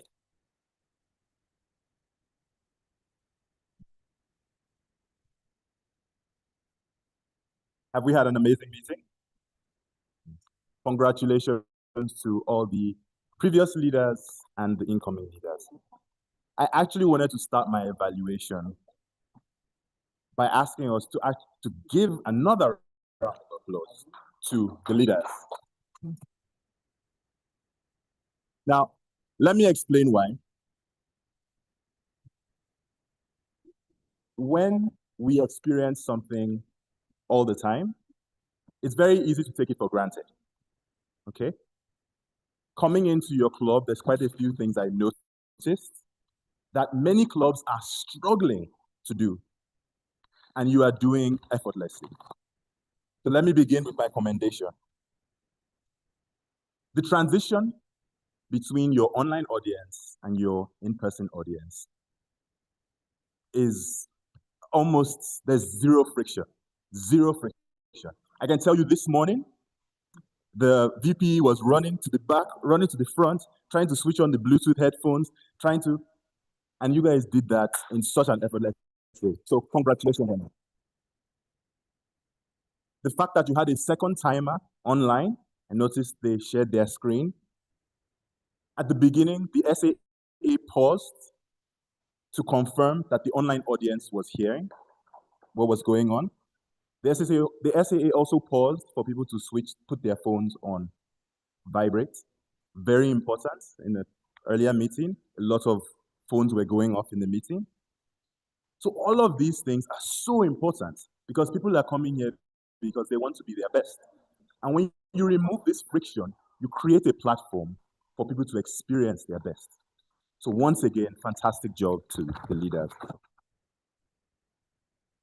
Now, what commendation can I give, or recommendation can I give? I will do my best to run through these quickly because I just have a few minutes, and I will try and specify which ones are maybe my opinion and which ones are Toastmasters practice. So starting with time, obviously we started the meeting 30 minutes later than planned. And at other parts of the meeting, we'll just call it what it is. It went on quite a bit longer than it normally should. Now I know that it started later because of that club that meets earlier. Gosh, their time management, they need to do something about it.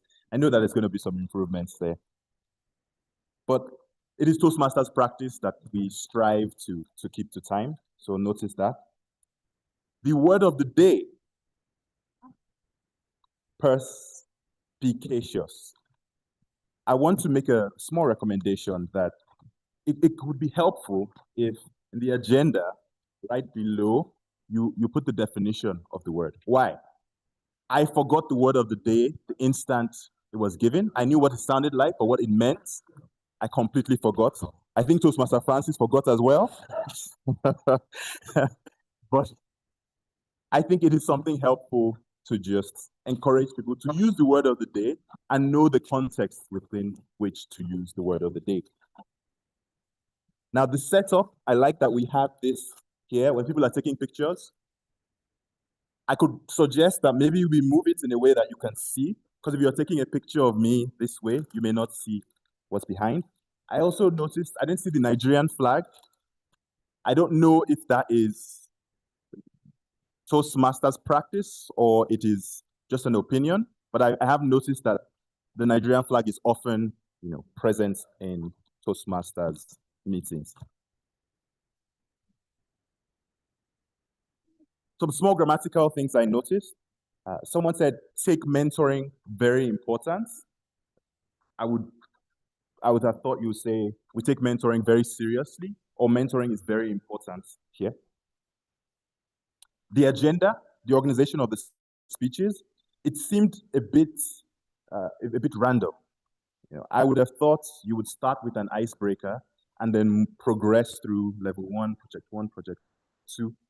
In this case, your icebreaker was a professional speaker, but in other cases, your icebreaker, the person giving the icebreaker speech could be a bit all over the place. So if they go first, it's a gentle start, and then you progress with more experienced speakers.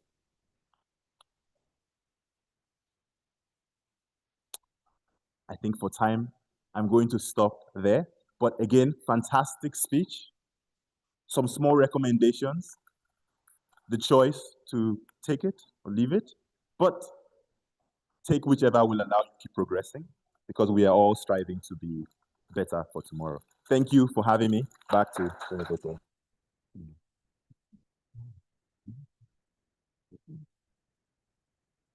Thank you very much, our general evaluator. I would have loved to listen to all the evaluations that you have for us, because it's in this that we improve and we get better, but we understand timing. I'd like to call now, because these individuals are pressed for time because there's another Toastmasters meeting happening nearby and they have to get there.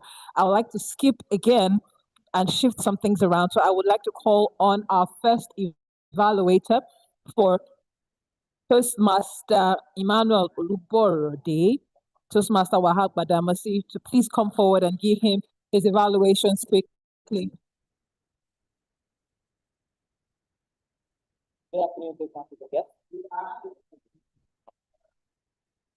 I've been having a great time here. I hope you have too. I am here to evaluate Toastmaster Emmanuel Oluborode. Toastmaster Emmanuel's speech today was an interesting one. He had two purposes for his speech. He needed to find a purpose and write his speech, and then take us through that speech in an organized manner. Toastmaster Emmanuel started very strongly today when he said at 9:45 p.m. on June 11, 2025, he woke up in his hostel at Unilag. That was an amazing start in an organization of a speech, because he tells us exactly where he is at what time. That's a chronological structure as well as a geographical structure. So that was exceptional. He then told us that he decided for some reason that he wanted to jog that day.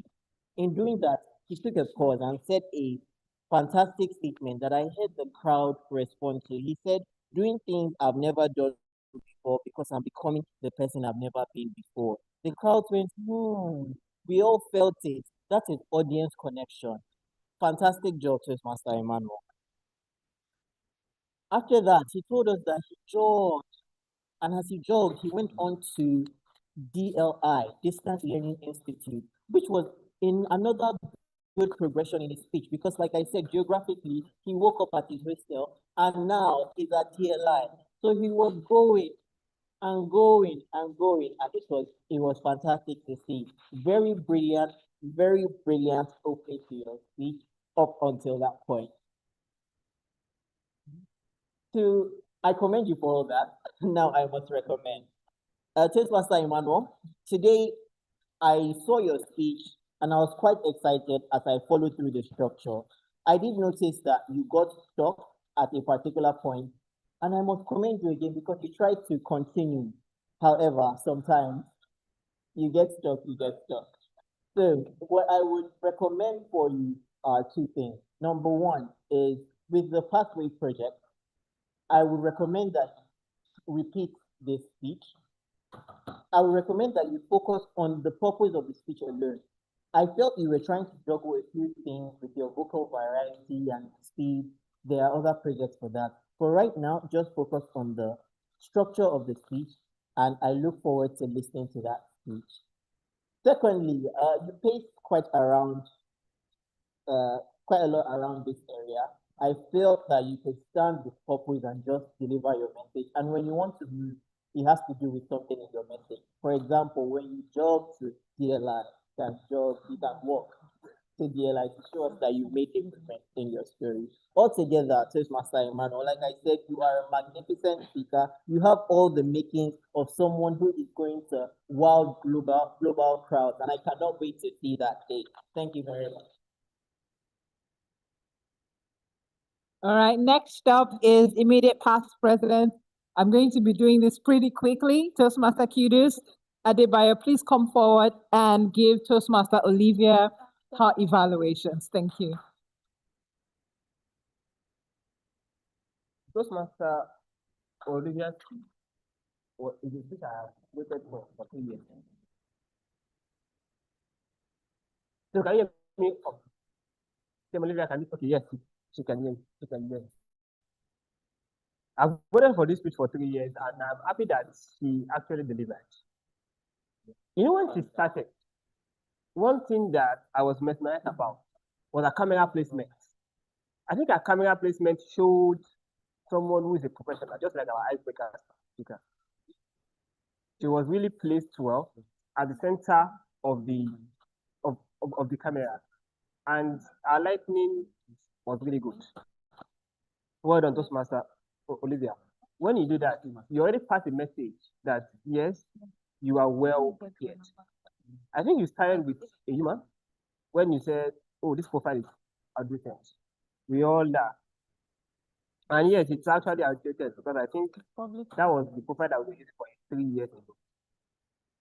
I love your title, Borrowed High. When you have interesting title, people just want to read it. Well done, Toastmaster Olivia. I like the fact that you started with the question. How many of you can confidently say you are where you are to be entirely bad? When you start with a question, you automatically engage your audience. People want to listen to you because it's like you give them an assignment. They want to answer that question in their mind. Well done. You had the story. We all love stories. We all love stories. When I was growing up, when I hear story, I'm thinking. So we all love stories. We all want to listen to you. And when you tell a story, you also engage your audience. What I think I would recommend is first, I would have loved that you start with the story. I would have loved that you start with the story.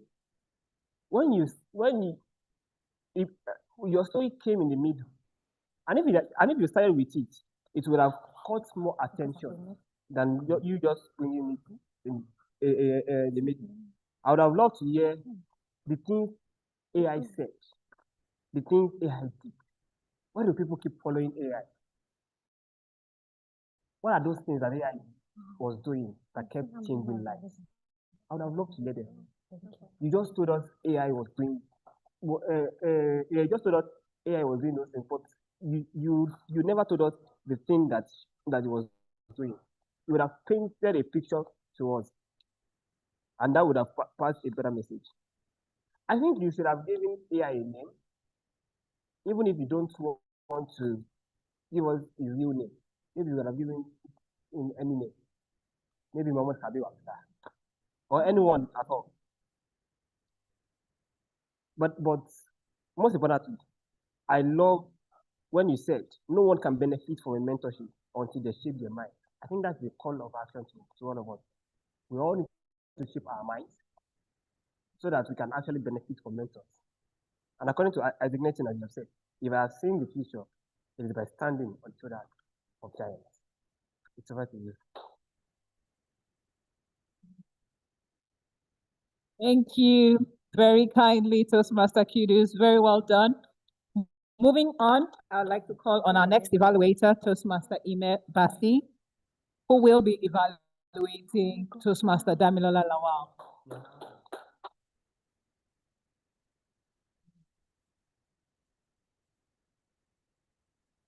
Just keep it going, keep it going.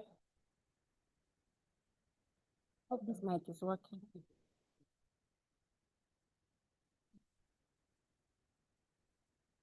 Good afternoon, dear Toastmasters and guests. Talent alone is not enough. Success belongs to those who sharpen their gifts with perseverance and dedication. Toastmaster Damilola, that was an amazing presentation. If I was not a Toastmaster, a member of this club, I would have doubted that was an icebreaker speech because that was really, really exceptional. I really commend you for that. I love the way when you came up, you opened the stage with a beautiful smile that actually set the tone for your presentation. And I also love how you took us on a journey with your story of how you got introduced into the Toastmasters Club. We all went on that journey with you. And I was looking forward to hearing how the whole thing went, but I really commend you. That was really, really an amazing. What story does is that it gives us an ability to lead people and also carry them along with your presentation. So that was really, really amazing. Another thing was your body language. It was exceptional.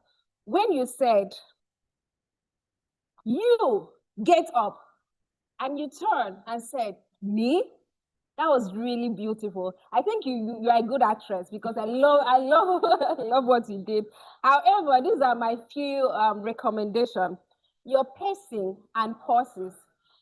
You had when you said they came, and guess what? I kill it. I was really waiting for that moment for people to applaud you, and you would have paused a little and waited for that moment. That would have really, really added to the beauty of your speech. At some point, I thought you just wanted to run away and leave us on stage. You just wanted to finish up, but that was amazing. So that would have really helped to organize the speech. And another thing was your stage movement. I noticed that you were focused on this particular place. At some point, you were just leaning backward. So you would have make use of your stage to this other area as well, and also carry these people along. But however, that was an amazing presentation. And in summary, I loved your story. I love your body language as well. And my few recommendations would be your pacing and pausing of your presentation. Thank you so much. I look forward to hearing more of you, and I'm very sure that you kill it at every point in your speech. Thank you. Are we tired? Are we tired? Are we tired? Okay, quickly we move on to the evaluation of Toastmaster Bankole's speech by President. Toastmaster Ugonna is here around. Okay. I move quickly. Toastmaster. Okay, Toastmaster Ugonna, please come forward to evaluate Toastmaster Bankole's speech. Thank you. Please applaud him whilst he comes forward. Yes, good evening once again, Toastmasters and guests. Let's put our hands together for Toastmaster Bankole for that speech. Now, the purpose of that speech was to deliver a speech with a purpose, right? So I am sure all of you understood the purpose of Choose Your Heart. So it was clear that we needed to choose things that were difficult if we want to experience the beauty life. And he told us a beautiful story about himself, how he's a person who always have this paranoia about things. And I like that he could introduce himself into it. Now, when you tell people a story of yourself, it connects more than when you tell a random story elsewhere. And he also was present enough to approach us. You know, some speakers come and they stick to the left end, but I love the fact that he was open. So it showed vulnerability in speaking. There was nothing to hide. That allows people to connect with you more. Are there things I thought he could have improved on? Yeah, I remembered when he said his numbers went up. Initially, I didn't know what the numbers were, but then he said hypertensive, so I was trying to put one and two together. But I would love that when you give those kind of speech, you elaborate more on what number you are talking about. And he said something very interesting. 27 million Nigerians, they have signs of high blood pressure. I'm not sure if it was a Twitter statistics or if it was a real statistic. Usually, to give credibility with what you say, when you reel out data like that, it is very paramount that you tell us your source. And all in all, I thought he had the right structure. Usually for a normal speech with purpose, you will see the progression from the introduction, the body, and the call to action. So the purpose was clear. Choose your heart. And that message for each and every one of us today was for us to pay more attention to our health. So I thought he met the purpose of his project. I would say congratulations to Bankole, and we look forward to you speaking more. Thank you. Thank you, dear President. We segue quickly to evaluate, Toastmaster Aminat Kiari's speech. Aminat the perfectionist. I call Toastmaster Francis Mukoli.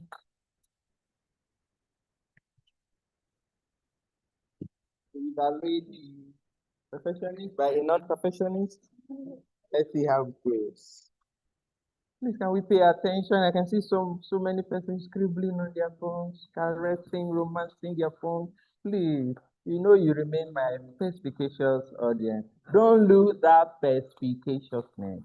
Please, please, let's pay attention. You pay the Toastmasters that is standing before you some disservice when you are on that device. Thank you most kindly. So please, let's charge our energy and give it to Toastmaster. I mean, that's challenge. Very well done. Talking about your communication style, and she did quite well in that regard. So she mentioned, how many communication styles did she mention? 4. So she mentioned direct, supportive, analytical, and look at the way she basically to the lectern. Very well done. She went on to give us the 4. After she mentioned the 4, she now segued into her own communication style, which is analytical. Thank you most kindly again. And she engaged the audience. And as a speaker, you should try once in a while to engage your audience members. And I think some persons gave some guesses, and she came up with hers, which is analytical. Story sells. Story sells. So it is admonish. You are a perspicacious speaker by using stories. And she did when she told us a story of how she was able to use her analytical communication style to present her report, to present and represent, underpresent, overpresent. Until she was able to present her secretary report. Very well done. She had humor. She was engaging. At the time, she was mimicking several characters. Very well done, Toastmaster Amina. The room for improvement, the largest room, larger than this Africa room that we are all in. So I felt your introduction would have been punchy. I know you're a calm, slow mood taker. I know you will love blues as well, because your tone was just melancholic all through. Maybe your introduction, you call us to action. You gave a quote, according to Christine Hemling, we all have communication style. Maybe some energy. I know it will be difficult as you're easygoing, but try and pump up some energy at start so we can all be charged up for your speech. Subsequently, your project emphasizes your own communication style as it imparts others. I waited and waited to no avail for that story of you, your analytical skill influencing others, not your own skill in presenting your own report. Take notes. And your volume, you can do well to work on your volume. Lastly, who is Kirsty Hamley? When you give a quote, tell us who that individual is, a former Toastmaster. You give a call to action. Ask us to research, find out, Toastmaster Bankole, Gavla Yolanda, what is your communication style? And put it to action. Thank you very much, Toastmaster Amina. I hand over to you. Well done. Toastmaster Francis, I think you have a calling being a comedian. Okay. Second to the last evaluator, Toastmaster Ebube Mordi. First, I would like to appreciate all our virtual attendees. I see you, we see you. Thank you for staying with us up until this time. Toastmaster Ebube, are you there? Yes, I am. Can you help evaluate? Oh, okay. Toastmaster Wahab is not here, but is it being captured so that Toastmaster Wahab can receive his evaluation? All right. Please go ahead, sir. Thank you so much, Madam Toastmaster of the Day, Toastmaster Adesola, for once again the warm introduction. When you hear the word conflicts, what do you think about? That was the unique question that Toastmaster Wahab asked. The use of question has multiple ways that it impacts on the audience. First, it keeps them on their toes because they don't know if they are going to ask them the question. It helps them to pay attention and begin to participate actively in the course of the meeting. I'd like to say well done for introducing your speech in such a powerful manner. He did not stop there. he went on to also respond to the question. He gave us his own perspective of what he thinks about conflict. At first, when he started, I was wondering, where is this brother taking us to? And then, because what I understood conflict is, it has to be basketball. Somebody has to throw a punch and somebody has to respond.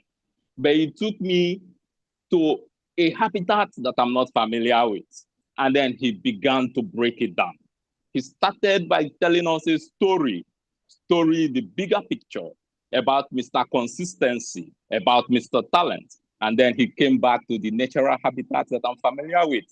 He said that this is a boxing stage. I said, yes, this is what I understand about conflict. And he did not stop there. He began to expand his explanation, his narration about the new initiative, the new perspective to conflict. And I began to see his own thought process on the perspective which he's bringing to the fore. He also went ahead to personalize the story. He infused story. He did not stop by making it a random story. He came down to personalize it. He said that this is the kind of experience that he has had, which is that some people have conflicts with themselves. I was like, aha, this is it. And then he also continued at that. But why the speech was so beautiful and amazing, I noticed that the speech would have added so much power and so much authority if he infused pauses. Because yes, he started with a powerful question, but he did not give us time to digest the question. The beautiful thing about pauses is that it helps us to assimilate. We are the audience. We're already full with too many information. When you pause, it will give us the chance to assimilate, take in what you have said, and then we begin to have a clearer understanding about what you have said. Also, he left us hanging. There are no authorities. There are no quotes. Who is the authority? Who is backing which and who is it? And I would suggest that perhaps he tries to pause. He also tries to add some authorities to also further expand the speech which he is giving. And the final thing before he left the stage, he gave us call to actions, and he gave us 3 call to actions, which include that we need to set the rules of the conflict, and we need to engage with the issue with emphasis on the issue of the conflict, and then we need to observe. Toastmaster Wahab met the objective of the speech, and I'd like to say well done for that amazing delivery. And at that, I'd like to thank the entire Toastmaster of the Day for the amazing job. And back to you, Madam Toastmaster of the Day. Thank you. Thank you. Thank you. That was quite an interesting evaluation. Thank you, Toastmaster Ebube. It's always good to hear you. Finally, last but not least, Toastmaster Mohammed Abdullahi to evaluate our dear Toastmaster Angela on her speech, Emotional Intelligence. Thank you very much, Toastmaster of the Day. So Toastmaster Angela spoke on the presentation pathway, the level 1 project 3. The objective was to practice using vocal variety and body language to enhance speech. And I'm not alone in saying this, that we were all enamored with her excellent use of body language and her vocal variety in delivering her speech. As we all know, we all enjoy stories. But one way to enhance the story is by mimicking characters, voices, tones, and Toastmaster Angela did that excellently well. I love that she had excellent and purposeful hand gestures when she was describing in the early parts of her story, mom and dad coming together and describing bigger and smaller. And also with the way she squinted her eyes when saying smaller, all enhanced her delivery. Her excellent use of body language when she was telling an example of telling someone with body odor, how she mimicked a different character that added drama to the story she was telling. And her vocal variety was pretty perfect. Volume, when she increased her volume, when she said, this is not a collision, it's an explosion, she increased her volume And that part, the sad part, when she was telling the story about the person, that how she spoke slowly, and we were all drawn in. Those were excellent use of vocal variety. And one thing I loved was when she was changing tones, when she was reading out comments from other people. It helped us distinguish who was speaking and who was not, to know that this is a different person speaking. That was very perfectly done. And I loved your call to action when you told us to choose kindness, choose empathy. Just a recommendation. I felt you could have used a little more longer pauses, especially the emotional part. You could have paused a little more for everything to sink in for us. And your stage presence, you have all of this as your stage. For a moment, it felt you were just speaking to that segment of the audience. You could have moved a bit and also engaged this segment of the audience. And finally, I felt your speech could have used the word of the day. I felt most of the speakers were unable to incorporate the word of the day in their speeches. So that just gives us the presence of mind, improves our presence of mind of having to use the word of the day in your speech. Overall, for your objective, Toastmaster Aliaga, you actually knocked it out of the park. Congratulations. And we wish to hear you speak more. Thank you very much. Over to you. Thank you. One beautiful thing about Toastmasters is you keep learning. You learn with the speeches, you learn with the evaluations. The evaluations are not just for the speakers alone. They're for us to also take tips for the next time we stand here to speak. We have come to the end of the first leg of the evaluations. Now, role players, are you ready? Okay, I know you are. So right now we will quickly take our role player evaluations, starting with the counter. Toastmaster Sandra, is she still here? Okay, you're the one. Okay, so now I would call on Mr. IPP to give us the counter evaluation.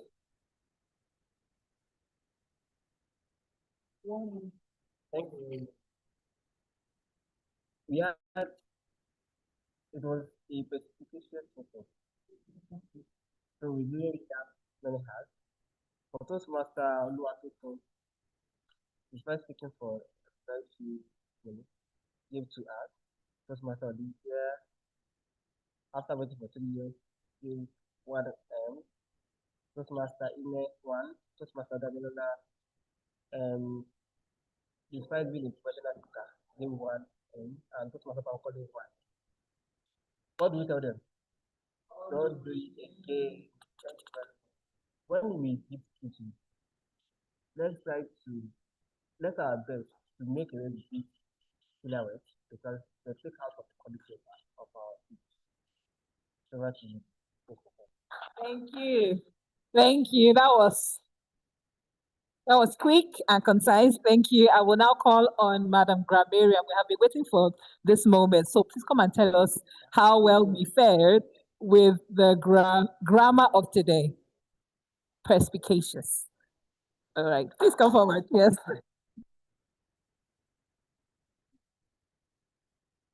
Good afternoon, fellow Toastmasters and guests. Good afternoon. Okay, so like I told you that I'll be back to give my reports. And before I do that, I just want to say that today most of our speakers were perspicacious in their presentation. So a round of applause for you guys. Okay, so a quick one. TM Olivia Aremoku. I love the way she used the proverb. She makes use of proverbs and quotes, and I love that about her presentation. Also, Damilola Nawa make use of good words. And then Emmanuel, TM Emmanuel Oluborode, he made use of Oga, that's enough. So I was thinking that maybe he would give us the translation of Oga in English. Also, we have TM Bankole Akinronye. He said, my numbers screwed up. So I actually don't know what you want to say. Screwed up. I don't think it's script. Script. Oh, okay, good one.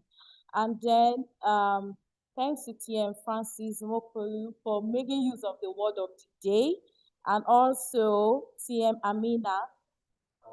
She said, "You don't do." So I was expecting that you give the translation of that as well. Good use of words, excellent presentation as well. TM Wahab make use of today's word 5 times. Yeah, please a round of applause for him. And also we have the Toastmaster of the day make use of the word 5 times as well. Yeah. Okay, so people, Toastmaster of the day and Toastmaster Francis, and then Toastmaster Wahab. Those are the 3 people that make use of the word consistently. Thank you all for making use of the word of the day. Thank you. Over to you, Toastmaster. Thank you, our lovely and efficient grammarian. Lastly, the timer. Mr. Timer, are you ready for us? Toastmaster Olakunle Olanipekun. Please, I know we have overshot our time, but please be kind. Thank you, Madam Toastmaster of the day. Timer report for today. We'll be starting with icebreaker today. TM Damilola spoke for exactly 6 minutes and 6 seconds, so she did very well. For formal speeches, everyone stuck to time. We had TM Olivia for 7 minutes, 10 seconds. TM Emmanuel was the only one who didn't meet up, apologies, because his time was exactly 2 minutes and 3 seconds. So it was a bit short of the 4 minutes, 30 seconds requirement. TM Bankole spoke for exactly 6 minutes, 52 seconds. TM Aminat spoke for 6 minutes, 59 seconds. TM Wahab, spoke for 5 minutes, 22 seconds.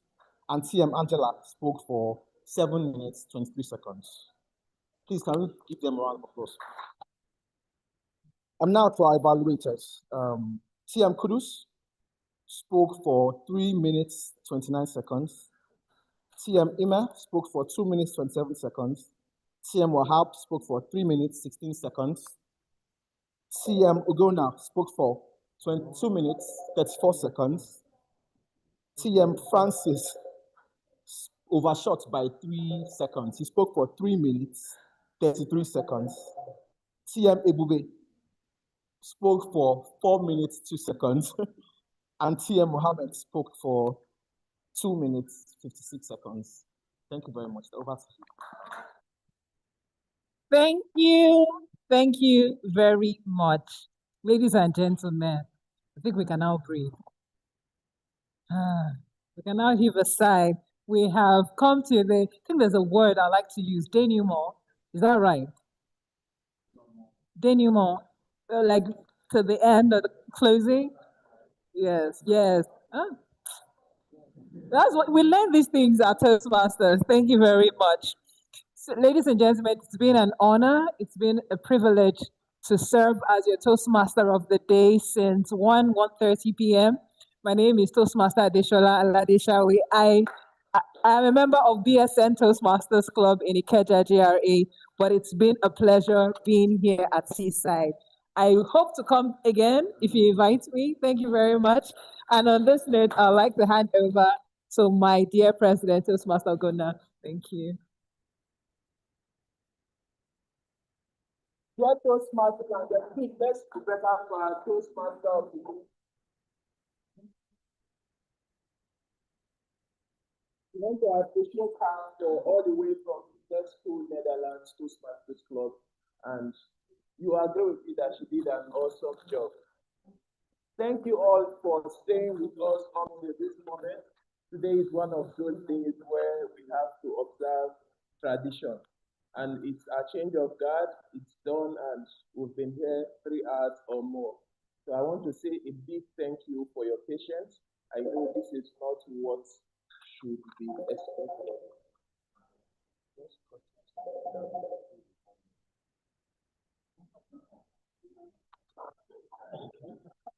Okay, so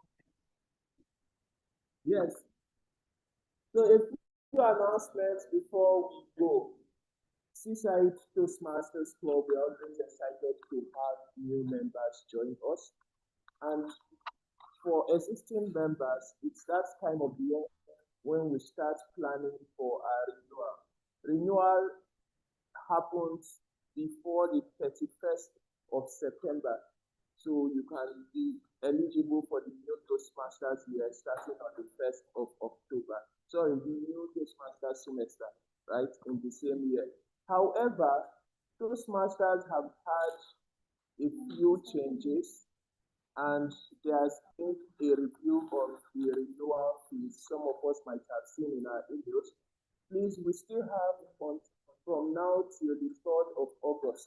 So today is the 1st. We have 2 or 3 days for us to renew as the old Toastmasters fee. Otherwise, if you wait till the 31st of September, you will have to do it for the new fees. But don't worry, if you do it before the 3rd of August, you are doing it for the October semester. It's not like you are doing it for this current semester, but it's just for us to get that in as quick as possible. And we can do that by paying into the club's account, or you can go online to do your renewal yourself. Thank you very much. The second thing I want to note is that it's our first contest of the year coming up in September. But those who don't understand, every year we have 2 contests. The first is the first semester contest, which starts in September, and for this year we'll be having the turntables and evaluation contest. So our Vice President Education will reach out to members. Please, if you have not volunteered yet, it's always exciting to be part of contest. Just reach out to her and volunteer, either in the evaluation or turntables section. And it has nothing to do with your level. A new or old Toastmaster, this contest is eligible. Everybody is eligible as long as they're a Toastmaster. Thank you. And the final thing is our social media. We always want to say, please follow Seaside across all social media: Twitter, Instagram, TikTok, LinkedIn. We want to hear from you, interact with us, share a moment what you learned in the meeting, and tag us. We'll be happy to interact with you. I think that's all for today. Thank you once again for coming. Special thanks to our gatherers, auditors, gatherers. Let's put our hands together for them. I'm sure they explained the Auditors Gather Club, and it's the club that Seaside support. We support them, and they are always excited to have them around. They are students of the University of Lagos. However, they are open to any students across the country. So if you happen to be in Lagos and students, or if you know someone at Unilag, please tell them that the Auditors Gather Club is the best place for them and for their growth. Let's put our hands together once again. Thank you all for coming. Thank you for this special meeting. Our next meeting is on this 2nd Saturday of August. That's next Saturday, and it's strictly virtual. Please join us on Zoom, follow us on social media, and get all the details here there. And for me, it's the end for today. Thank you all, and by the power given to me today as president, I hereby call this meeting to a close. And if you are a guest and you are still here, please just spare 2 minutes to talk to our Vice President membership, Toastmaster Austin. If you have any questions, we will be happy to answer you and guide you to that way to go. Thank you very much for coming. Have a good day and a blissful day.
When next week you guys will come, I can't remember.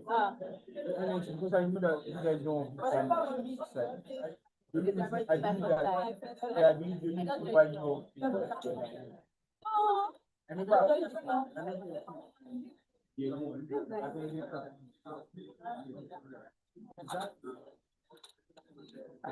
Yeah, I think that's good. I'm glad you guys do, man. Because you guys make me mess up. So be okay. I know when you guys went down, like, nah, I don't want to mess up. Nah, the next time I see you guys, just put you guys down. I know you are going on. You continue to get me. You know, yes, I don't know if you're familiar with, I don't know, yes, can express it to me. But if I tell you that the working out is intentional, it's very intentional. Yeah, I knew that something like that would happen. Yes, it's very intentional. I don't want to give up. So if I go back, you guys will say I can go back. So, whenever my eyes get on the door, let me know what it is. Well, next time I'll take the, I'll play, I'll do this.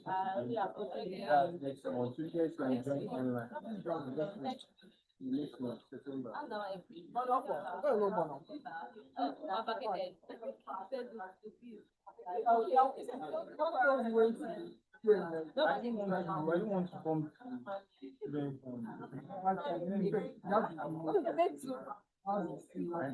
remember you from overnight.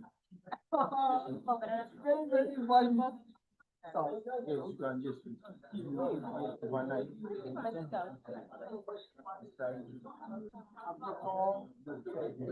Want to be like even friendly.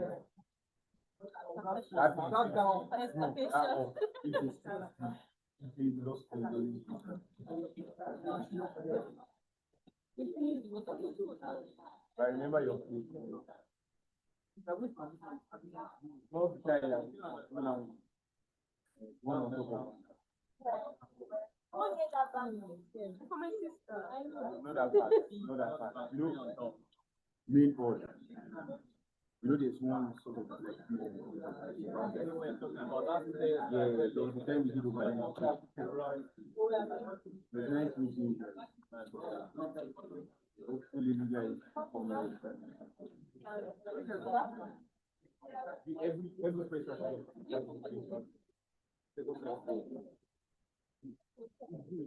I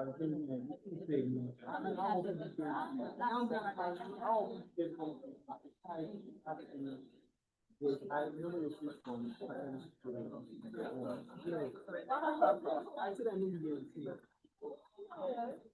I know most of your questions.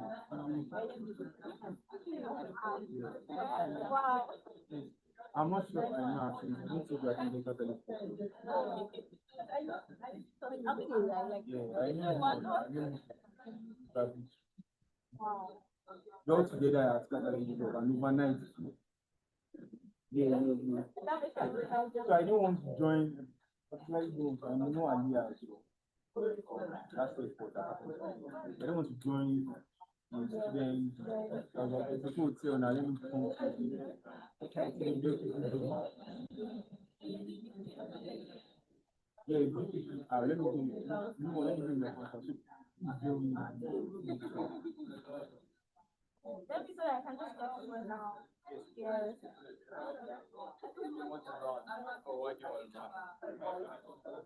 What room? Yeah, I just want to like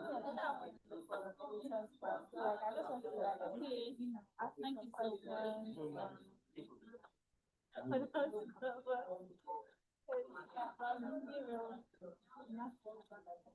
Just join. Yeah, I'm thinking.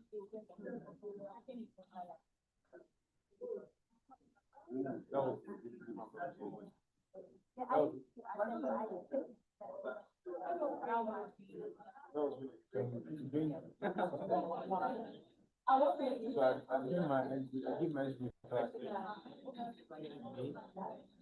This is my second. Yeah, it's fun. No, it's not me. You are the host. The moment you get in there, nah, I don't want to mess up. Because I won't say it's not a very fun. The demand crowd, demand crowd.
You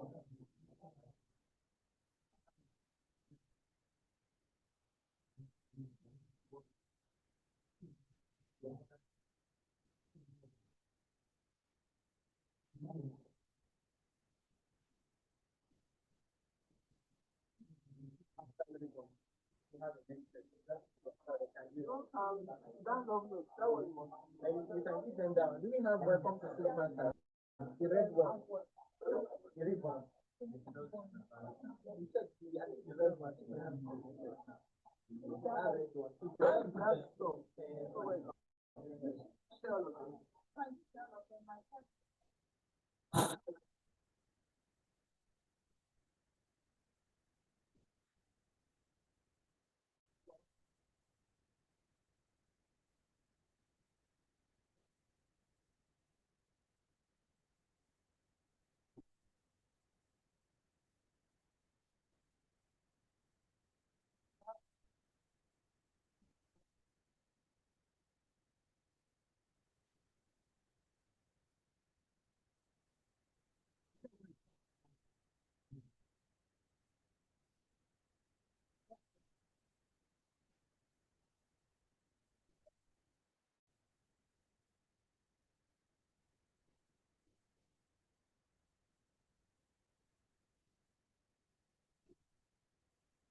So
you can be at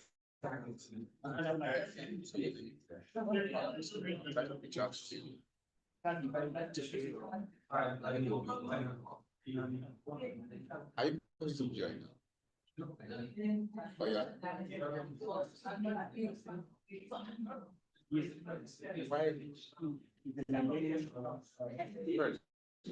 What makes the sector was like that?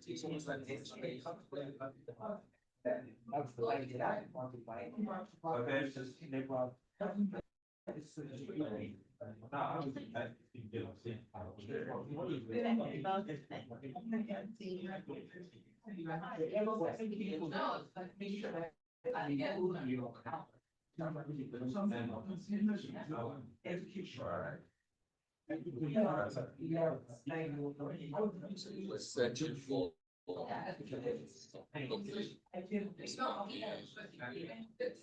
so that's what I'm trying to get at. There's something that is driving that's making you want to develop this thinking. That's what I'm trying to ask. What is that thing that is? What is the plan?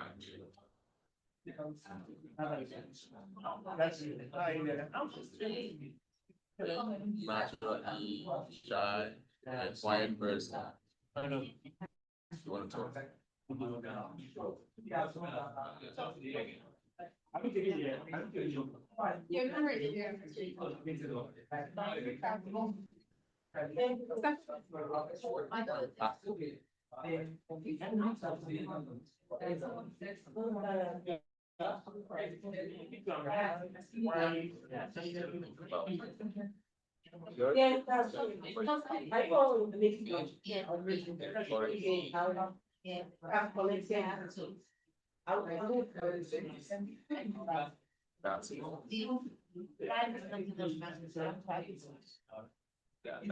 That's fair.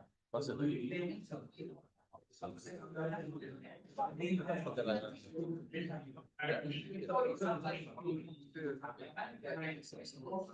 I'll chat to you. Because get to the conclusion. Very yes.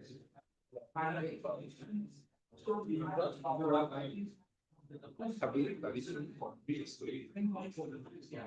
Say, do this again. So, does it look at yeah, don't you yes. It's because you have not cleared up your mind.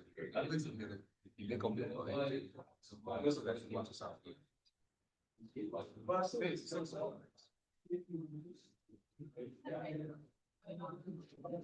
So you see,